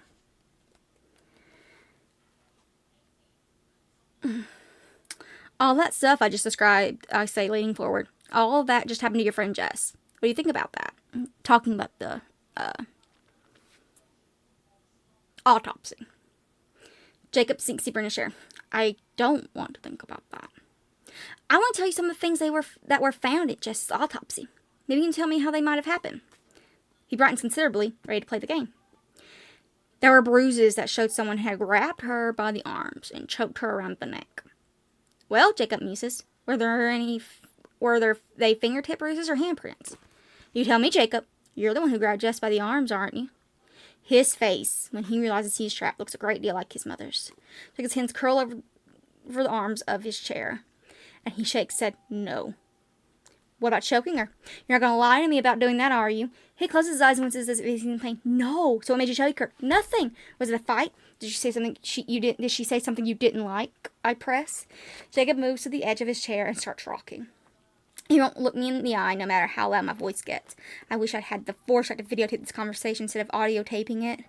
If this kid's demeanor isn't a hallmark card for guilt, frankly, I don't know what he is. Nothing made me choke Jess, Jacob says. I ignore this completely. Did you choke her till she stopped breathing? No. Did you hit her in the face? What? No. Then how did her tooth get knocked out? He looks at me, and that takes me by surprise. His stare is direct, open, with emotion so raw that I feel compelled to turn away, like he usually does. That was an accident, Jacob confesses softly. And only then do I realize I have been holding my breath. Anyway, they get that thrown out. Here's why. He was extremely excited and very willing to go with me, Matson says. This is from Oliver's point of view. Did he indicate that he wanted to have his mother in the room or that he wasn't comfortable without her? To the contrary, he said he wanted to help me. Where did the interview take place? In my office. Started asking about the crime scene he crashed a week earlier, which involved a man who died of hypothermia. Then I told him I'd really like to pick his brain about Jess Ogilvy's case, but that it was a little trickier since it was still an open investigation. I said he'd have to waive his rights to not discuss it, and Jacob quoted Miranda at me. I read along as he recited it verbatim, and then I asked him to read over it and initial and sign at the bottom so that I knew he understood and hadn't just memorized some random words. Oh, was he able to answer your questions intelligibly? Helen asks. Yeah. Yes. Helen offers the Miranda form and evidence. No further questions, Your Honor, she says. I sent up but my suit jacket. Detective, the very first time you met with Jacob, his mother was there, right? Yes. Did she stay the entire time? Yes, she did. Great, I say. How about the second time you met with Jacob? Was his mother there? Yes. In fact, she's the one who brought him to the station at your request, correct? That's right. But when she asked you if she could stay with him, you refused. Well, yeah, Madden says. Since her son is 18. Yes, but you were also aware that Jacob is on the autism spectrum. Isn't that true? It is, but nothing he'd said previously had led me to believe he couldn't be interrogated. Still, his mother had told you he had a hard time with questions, that he got confused under pressure, and that he couldn't really understand subtleties of language, I say. She explained something about Asperger syndrome, but I didn't pay a lot of attention to it. He seemed perfectly capable to me. He knew every legal term imaginable, for God's sakes, and he was more than happy to talk. Detective, when you told Jake about what happens during autopsy, didn't he quote Silence of the Lambs to you? Matten shifts in his chair. Yes. Does that indicate he really understood what he was doing? I figured he was trying to be funny. It's not the first time Jacob's used a movie quote to answer one of your questions. Is it? Can't recall. Let me help you then. I say, grateful to Jacob for his verbatim memory of the conversation. When you asked him if Jess and her boyfriend Mark fought, he said, "Hasta la vista, baby," didn't he? That sounds about right. And he quoted a third movie line to you at one point in your investigation, didn't he, Detective? Yes.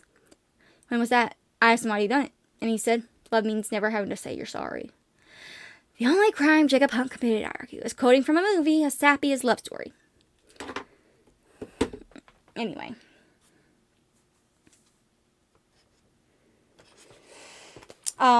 Which basically this book and scenes like that what they did was really show how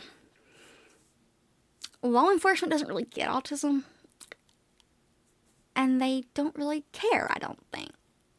Or at least they didn't. Now, things might be different now, but here, not so much.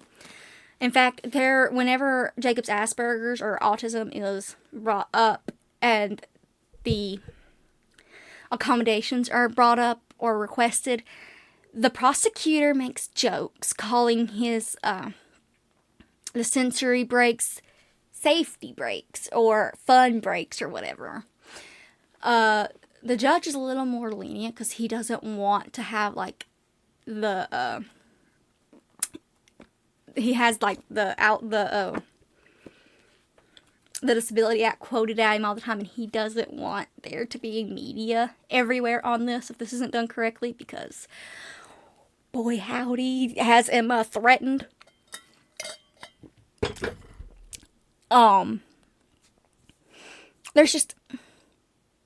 There's a lot going on. I'm not doing this book the way I usually do it, and I'm not sure I'm doing it properly because there's just so much. But I guess the root of it all, though, are the house rules. Particularly protecting your brother. Alright? Because the whole time that they're talking about Jess's murder, the thing that comes up is the way things happen aren't exactly... I don't know how to explain it. But things are often not what they seem. So page 340 is another one of these like house rules.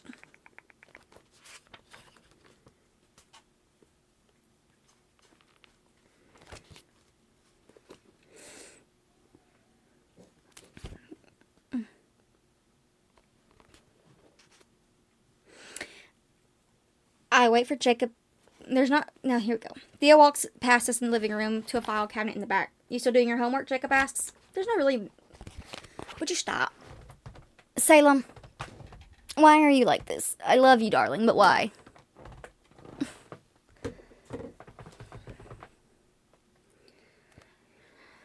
There's not really any malice in his tone. It's flat, like everything else Jacob says, but Theo flips him the bird. Usually Theo's the one to finish his work first, but today he seems to be dragging. I wait for Jacob to tell him to go fuck himself, but instead he just fixes his glassy gaze on the television again. Hey, I say, approaching Theo. He startles and takes a piece of paper he's scanning and stuffs it into his jeans pocket. Stop sneaking up on me. What are you doing in here anyway? Isn't this your mother's file cabinet? Isn't this none of your business, Theo says. No, but Jacob is, and you should apologize. I should also have 5 servings of vegetables a day, but that rarely happens, he replies, and he heads back into the kitchen to finish his homework. I know Jacob well enough by now to pick up on the cues that flag his emotions. The fact that he's rocking back and forth slightly means whatever Theo just said rattled him more than he's letting on. If you tell your mother he does that shit to you, I say, you can bet it will stop. You don't tell on your brother. You take care of him. He's the only one you've got, Jacob recites. It's a rule.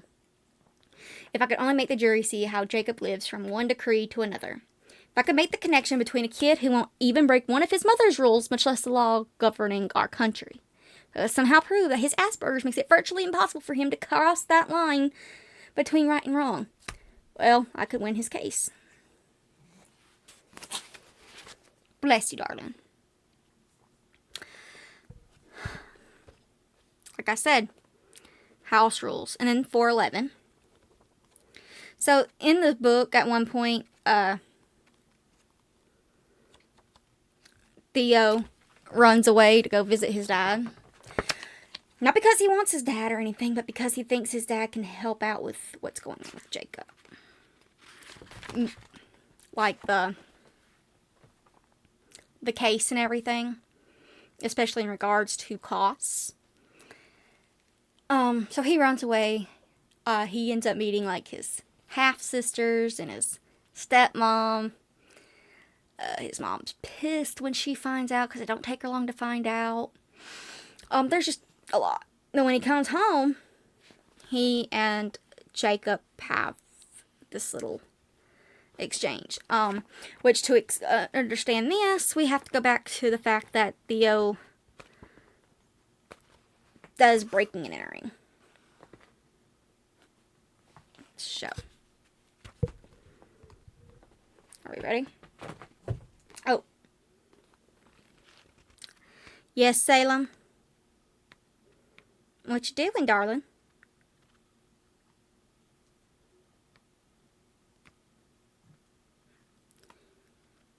He's not listening. She's not listening to me. So.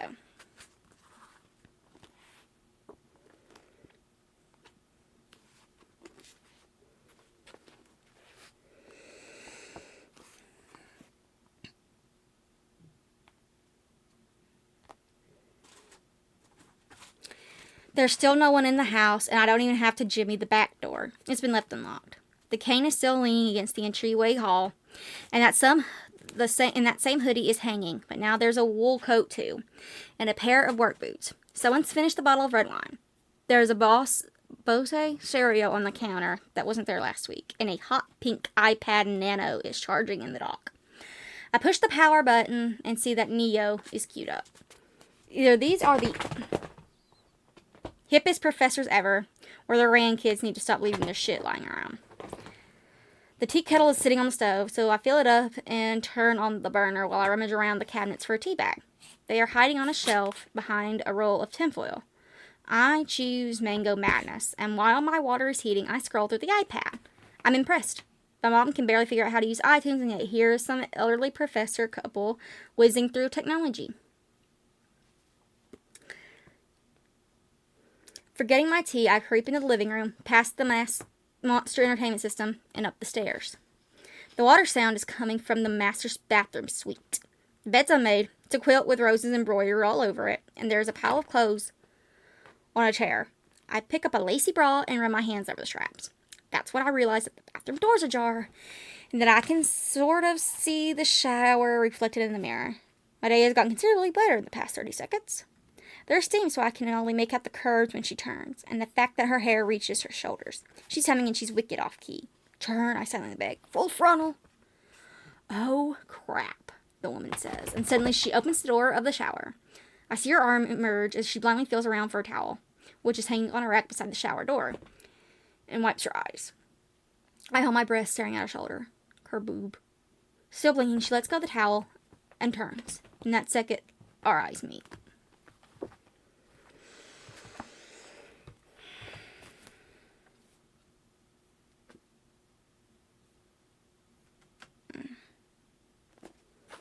Their eyes meet.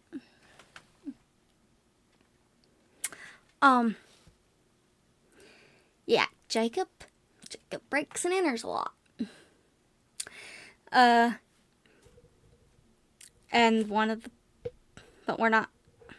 but I'm gonna let you kind of stew on that. Yes, I know my thoughts seem a little disjointed.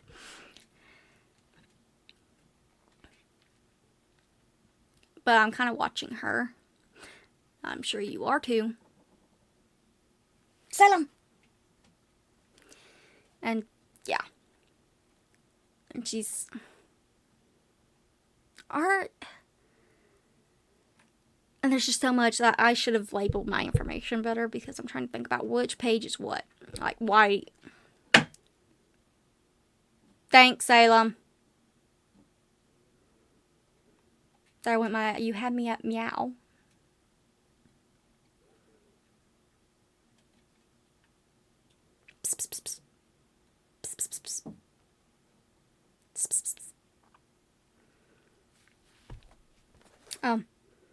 Again, house rules. This is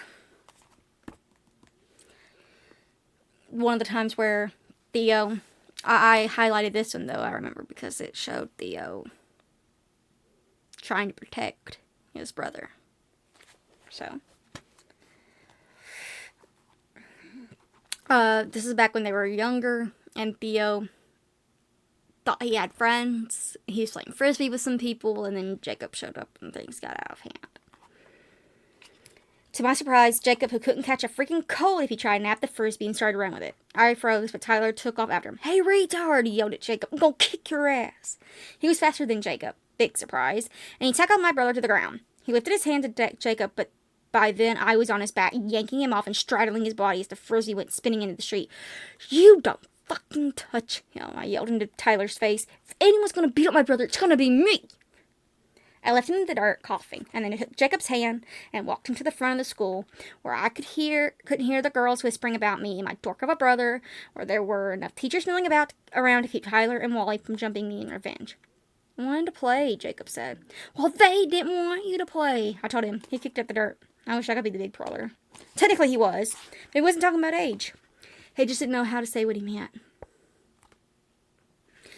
Then my brother drove up and rolled down the window. She was smiling a huge smile. I thought I was only picking up Jacob, but look at that, she said. You two found each other.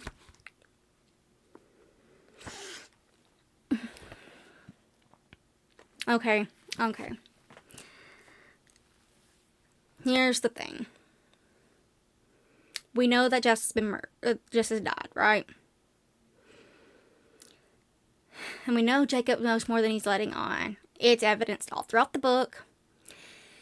And finally, he kind of drops bits and pieces like, yeah, he found her. He moved her body. He cleaned up the crime scene. Well, he cleaned up the crime scene, and he set it up as one of his crime buster things that he does. Which makes him look really guilty, but it also kind of makes him look kind of insane, you know? Because, like, who the hell does that? He swears he's not the one who killed her, though. He did not kill her. He just moved her body. He actually manages to talk his lawyer into letting him take the stand. Because he wants to say this.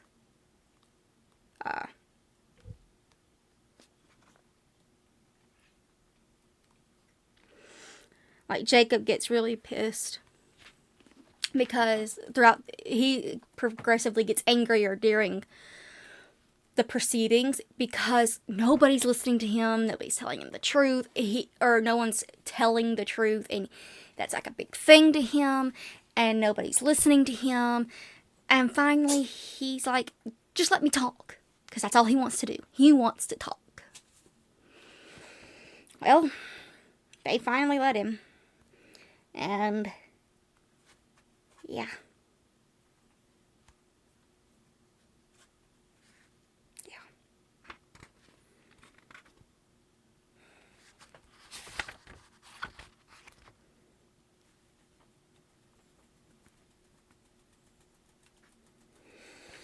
So here's Jacob's account of what happened. Or what happened where he's concerned. There's blood all over the floor and she is lying in it. She doesn't answer even though I call her name. I know I need to move her, so I lift her up and take her into the hallway. Girl. And take her into the hallway. And when I do, there is even more blood that comes from her nose and her mouth. I try not to think about the fact that I am touching her body and she is naked. It isn't like in the movies where the girl is beautiful and the boy is backlit. It's just skin against skin, and I am embarrassed for her because she doesn't even know she isn't wearing clothes. I don't want to get blood on the towels, so I wipe her face with toilet paper and flush it. There's underwear on the floor, and a bra and sweatpants and a shirt.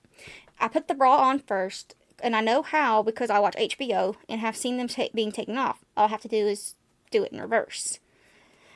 The underwear I don't understand because there was writing on one side, and I don't know if it's the front or the back, so I just put it on her any which way. Then the shirt and the sweatpants, and finally socks and Ugg boots, which are the hardest because she cannot press down with her feet.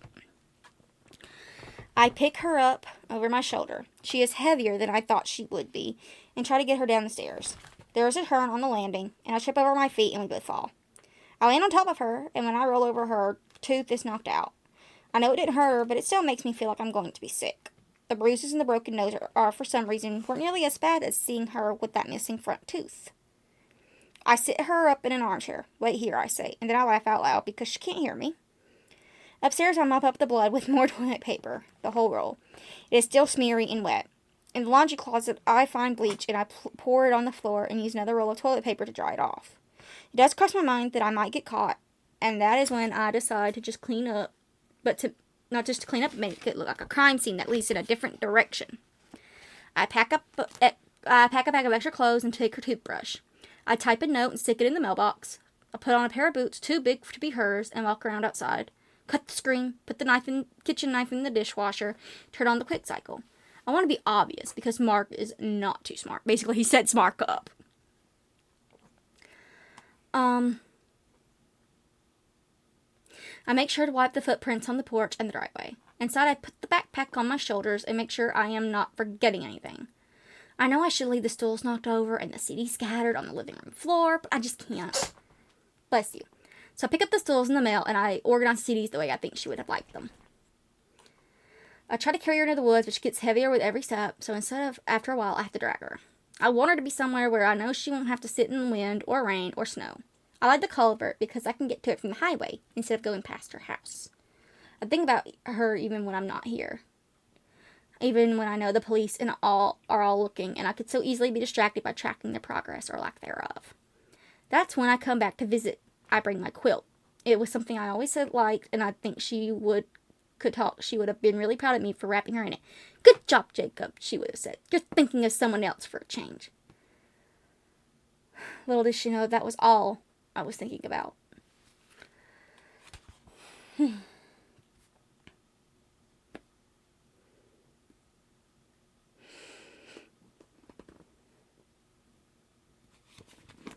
Basically, he sets it up like one of his crime busters things that he does with his mom. He didn't kill her, he just found her and then he set it up. But why? Why in the hell would he do that, you know? And he does not understand why people are not looking at him and letting him tell his truth. He doesn't understand why people don't believe him. That's also here when he's in jail.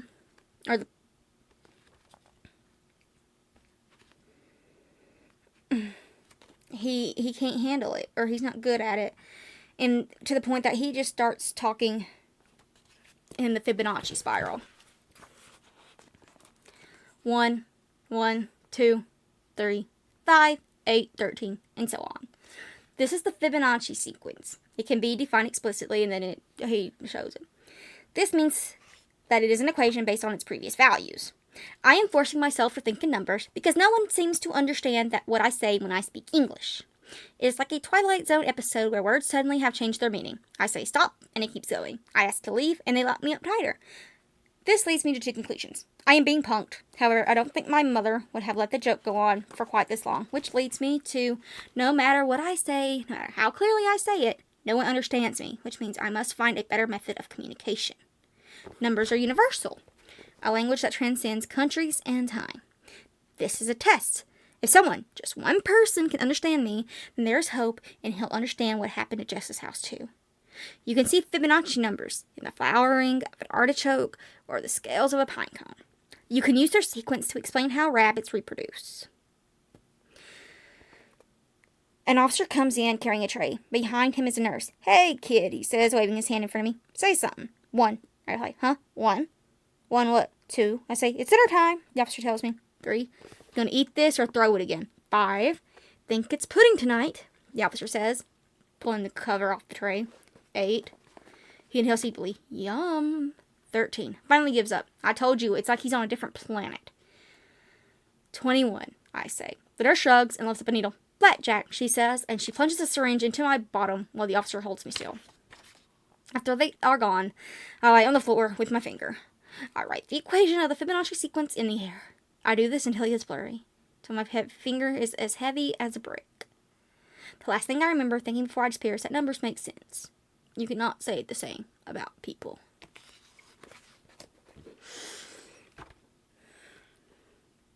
You can't. Which, I mean, he makes a good point. People sure don't make sense. They do not.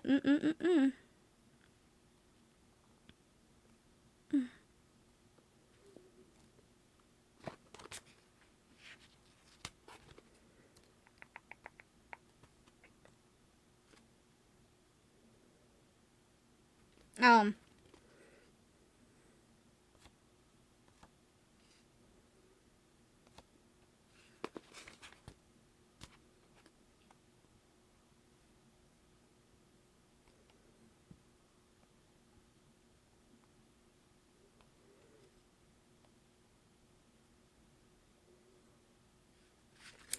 So they do conclude about something about the bruises on Jess, and it was from fighting with the boyfriend.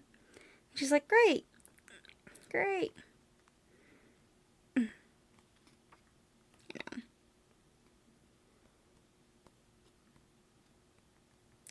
It is here. I have so many.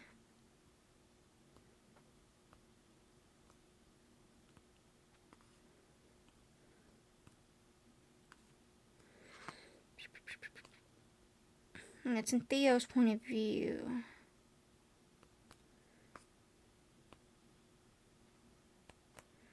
Where is it?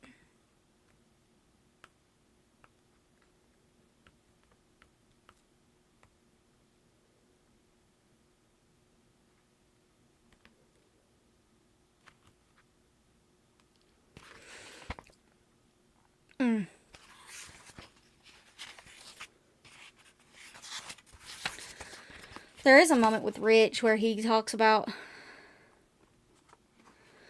where he explains why it was a thing with the crime busters. You know?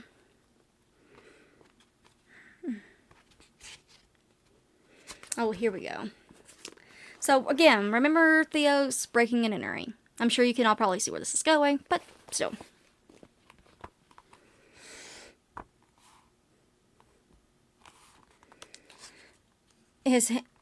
Hey, Jacob, I say, quietly, "I'll tell you something no one else knows." His hand flutters on his thigh. "Secret?" "Yeah, but you can't tell Mom."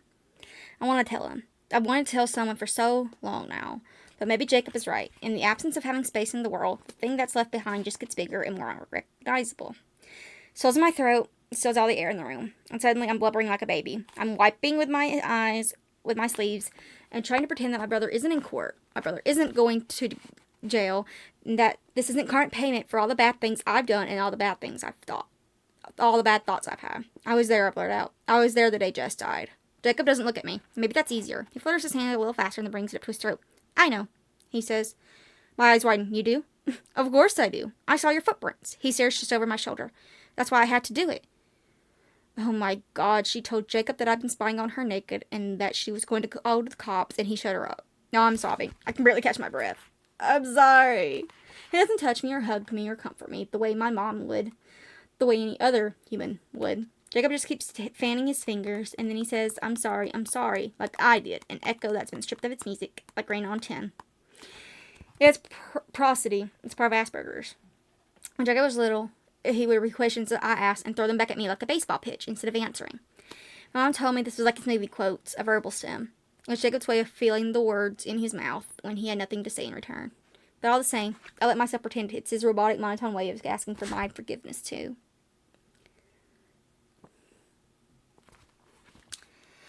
In other words, it's starting to look more and more like,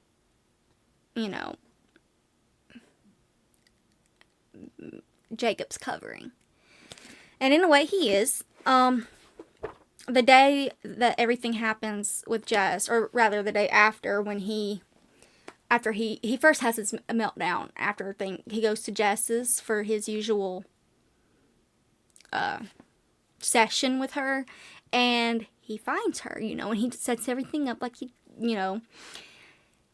when he gets back, he has a panic. He goes to the place where he goes, which is his way of saying going completely nonverbal and just kind of disassociating.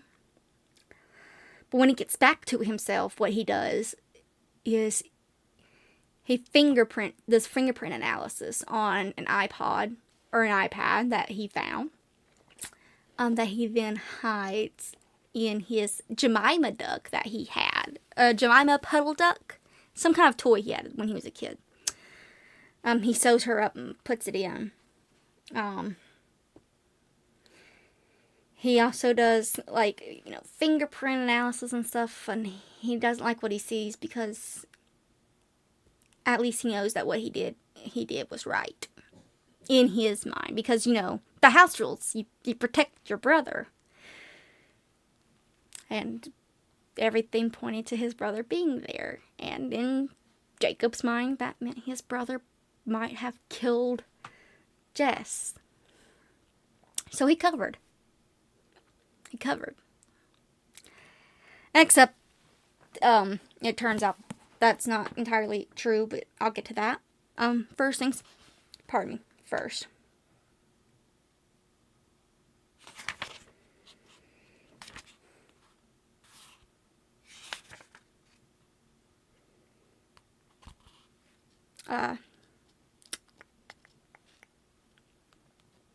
Ooh. Yeah, I know. Battery saver. We're gonna turn it off for a second. I can do this.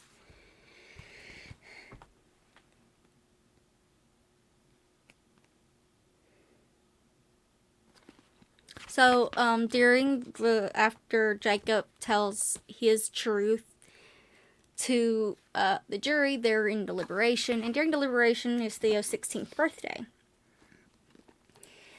Which is when he gets this. Wait, Jacob says. Until now, he's been watching, his face bisected by a smile. This is an improvement. At all my birthday parties growing up, the unwritten rule was that Jacob had to help me blow out the candles. It was easier to share my moment than to have him ruin the festivities with a meltdown. I've got a present for you too, Theo. I don't think, in all the years that I've been alive, Jacob's ever gotten me a present. I don't think he's ever gotten anyone a present. Unless you count the perfume I pick out at CVS for Christmas and give to my mother after putting both my name and Jacob's on the tag. Giving gifts just isn't on my brother's radar. Once he got Oliver murmurs, as Jacob hightails it upstairs. I don't know, my mother answers. A minute later, Jacob's back. He's holding a stuffed duck he used to sleep with when he was small. Open it, he says, holding it out. I take it and turn it over in my hands. There's no wrapping. Nothing to be open. I say, laughing a little. How? Jacob turns the duck upside down and pulls on a loose thread. It unravels a little, and some of the stuffing comes out in a clump. Put my finger in the hole and feel something smooth and hard. Is that where my Tupperware went? My mother says when I pull it out of the chest cavity of the duck. Inside there's something I cannot quite make out. I open the lid and find myself staring at a pink iPod Nano. Gingerly, I pick it up, and even before I turn it over, that just all I know, and I pick it up knowing even before I turn it over, that Jess Ogilvy's name is etched in the middle of the back. Where'd you get that? My mother whispers from somewhere on the other end of the vacuum I've fallen into. You wanted it, didn't you? Jacob says, still excited. You dropped it on the way out of her house that day. I can barely move my lips. What are you talking about? I already told you. I know you were there. I saw the tread from the bottom of your sneakers. The same ones I use here for my fake crime scene. And I knew you'd be taking you've been taking stuff from other houses. What? My mother says. I saw the video games in your room. Jacob beams at me. At Jess's, I cleaned up for you so no one would know what you did. And it worked, Theo. No one ever found out that you killed her. My mother gasps. What the hell is going on, all the rest? I didn't kill her, I say. I didn't even know she lived there. I didn't think anyone was home. I was going to look around, maybe take a CD or two. But then I heard water running upstairs, and I peeked in, and she was naked. She was naked, and she saw me. I freaked out, and she got out of the shower, and she slipped. She hit her face on the edge of the sink, and that's when I ran. I was afraid she'd catch me. I can't breathe, and I'm sure that my heart's turned to clay in my chest. She was alive when I left in the bathroom. And then all of a sudden, then you said she's dead, and her body's found outside. I knew I wasn't the one who moved her out there. Someone else had. Someone who probably murdered her. I thought maybe she told Jacob about me, and when he came for his lesson. And they had a fight about it, and that Jacob, I don't know what I thought. You didn't kill Jess, my mother says. I shake my head numb. My mother looks at Jacob, and you didn't kill Jess. I just moved her body. He rolls his eyes. I've been telling you that this whole time. Jacob, Oliver asks, was Jess alive when you got to the house? No, but I saw that Theo had been there, so I did what was right. Why didn't you call your mother or an ambulance? My father asks. Yeah, Henry shows up. Their father, Henry, for a minute. Why would you set up a crime scene to cover up for Theo? Jacob stares right at me. It hurts. It actually hurts. House rules, he says simply. Take care of your brother. He's the only one you've got. You have to do something, my mother says to Oliver. It's new evidence. Theo can testify. He might be implicated or charged with withholding. You have to do something, my mother repeats. Let's go. Jacob.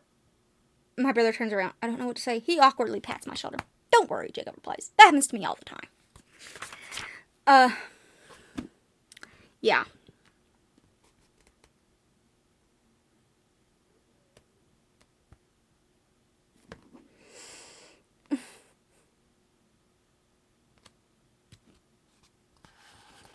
Basically here. And then here's kind of like the footnotes. Today, though, I was not jealous of Theo's birthday. In fact, I couldn't wait to give him the present I'd been keeping for him. Oliver says that at the courthouse, Theo and I will both have a chance to talk. Apparently, it's not enough for the jury to know, as the medical examiner testified, that Jess's facial bruises were caused by a basilar skull fracture in the preorbital region, blood dissecting along facial planes and creating the appearance of contusion. Or in other words, what looked like a girl who was beaten might very well have been a girl who simply fell down and hit her own head. Apparently the jury and the judge need to hear Theo and me explain the exact same thing in different words. I guess I'm not the only one who doesn't always understand what's been said.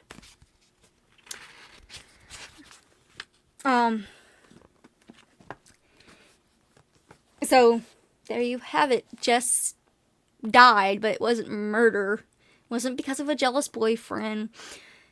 It wasn't someone random. And it wasn't Jacob. Yeah, I mean, yeah, he majorly screwed up. He screwed up a crime scene to cover up for his brother. But he thought his brother murdered someone, and he was trying to be a good older brother for once.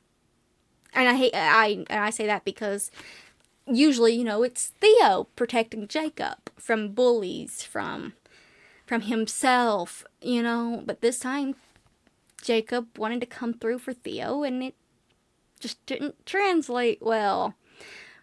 All of these other moments I have highlighted here are times when Jacob's autism really, really shows. There's more about Theo's breaking and entering, more information on, Jess's murder, and all that really is just to be, highlight different parts of the whole issue. But the whole issue of the book comes down to, one, mainly it's Jess's Jess's murder. Or supposed murder. And then it's also a story about two brothers who were trying to navigate each other and being around each other and growing up. It's about a single mom trying to figure out how to handle what she's been dealt. It's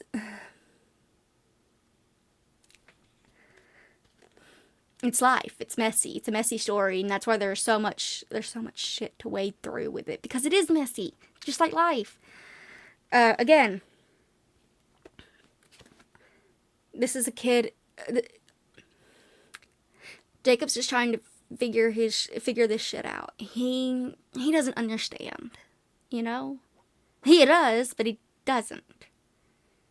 He knows the words. He knows what they mean. Putting them together doesn't always mean he understands it, though. He can infer, but he's not capable of doing he doesn't not quite. He takes things literally, Idioms and things, they don't mesh for him. He's big on rules. He's big on having a routine. Theo is often left in the shadows for his brother, because when his brother has meltdowns, Theo's the relatively normal kid, And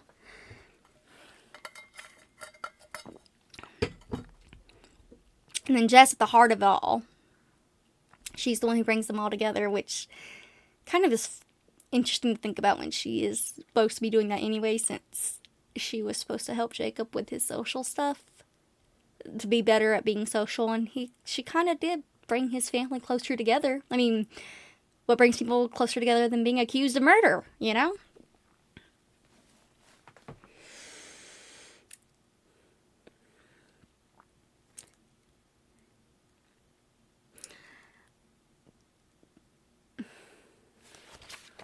But of course, it can all be kind of summed up here with Case 11, My Brother's Keeper. Theo Hunt had been engaging in risky behavior.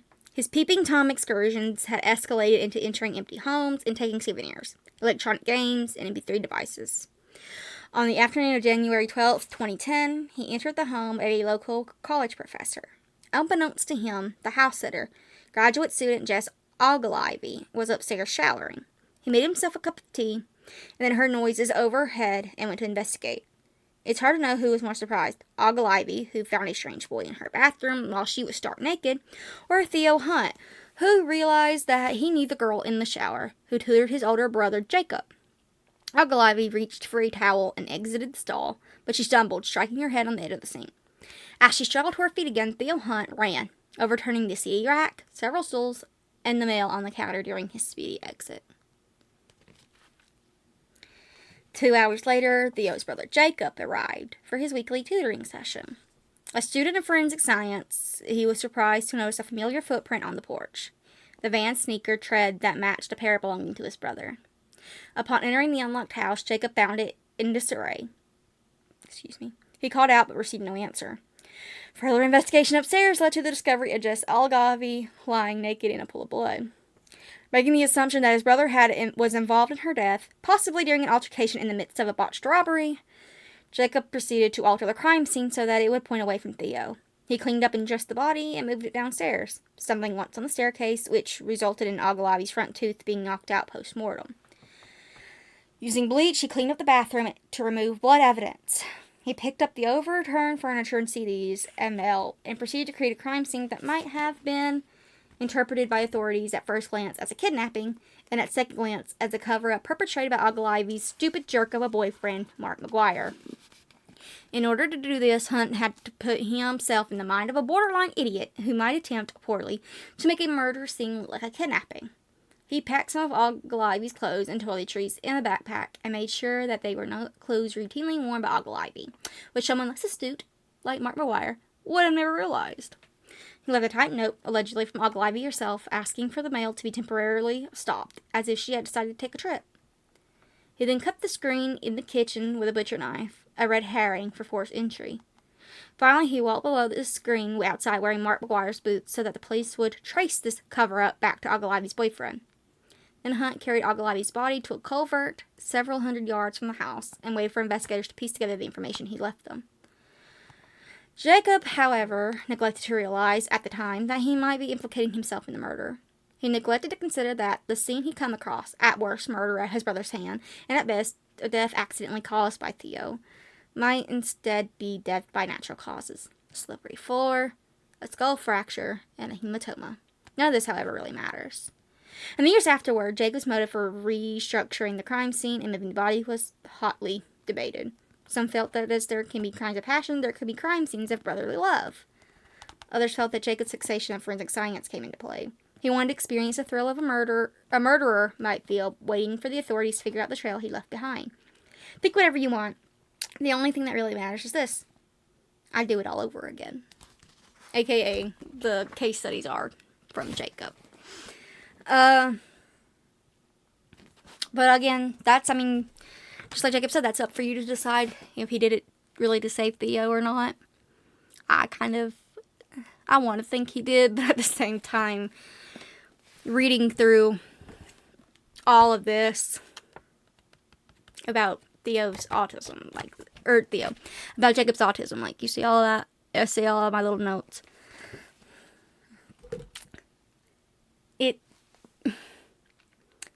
His ability to empathize, to truly empathize with somebody is not the best. But again, he is a very big person with the rules, so maybe his love of forensics was trumped by the rule number 5. Take care of your brother, he's the only one you got. Who knows? In the end, that's basically the story's 2 brothers. This version of the book comes with some, reader's guide stuff and topics for discussion. The only one I really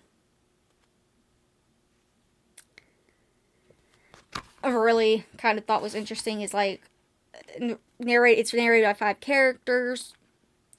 Which one would you have removed? And I personally... Or how would the reading experience be different if one was removed? I personally would remove Rich because out of all of the characters, he didn't really bring as much as the others did. I mean, yeah, because of him, we were able to figure out some stuff about McGuire and whatnot.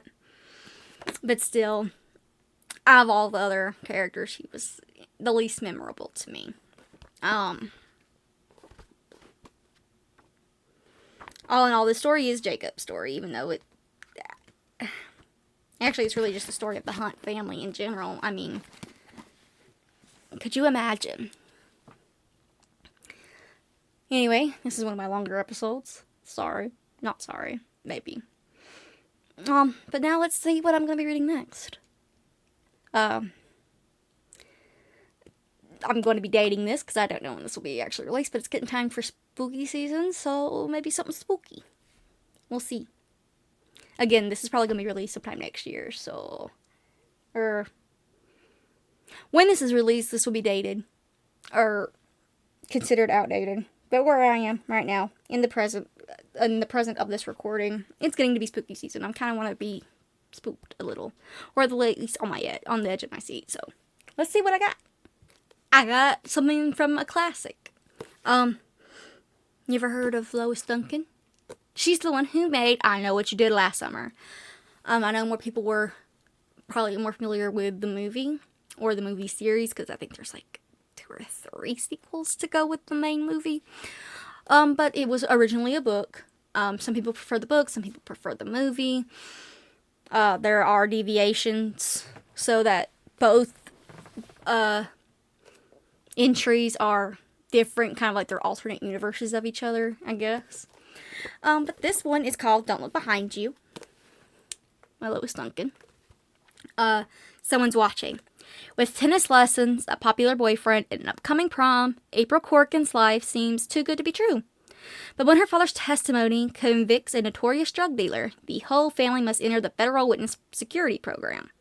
April's entire way of life changes, not just her name. When a few naive mistakes result in a violent death, April finally realizes the truth. She can never see her boyfriend again. She can never see her friends again. She can never go home because they will kill her if they find her. So,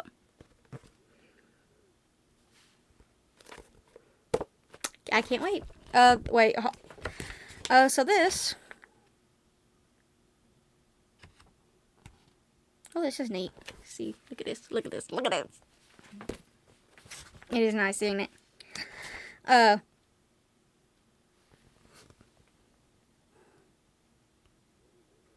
So this was originally written 1989, but this is like a reprinted version, sort of from 2010, because that has the because of the reader questions at the end, because that's the version that I have. So we'll see. We'll see how it holds up, because I'm like this is my way of warning everybody. The reason I do that is because it's my way of warning people that, you know, what we knew then versus what we know now are completely different. And when I do my little reading sections, as you've noticed, I try to say, I read it like it's written, because I don't want to, or I read it as close as it is written, because I think I sometimes throw in an or something, because reading is, you see things sometimes from like the line below or the line above, and anyway,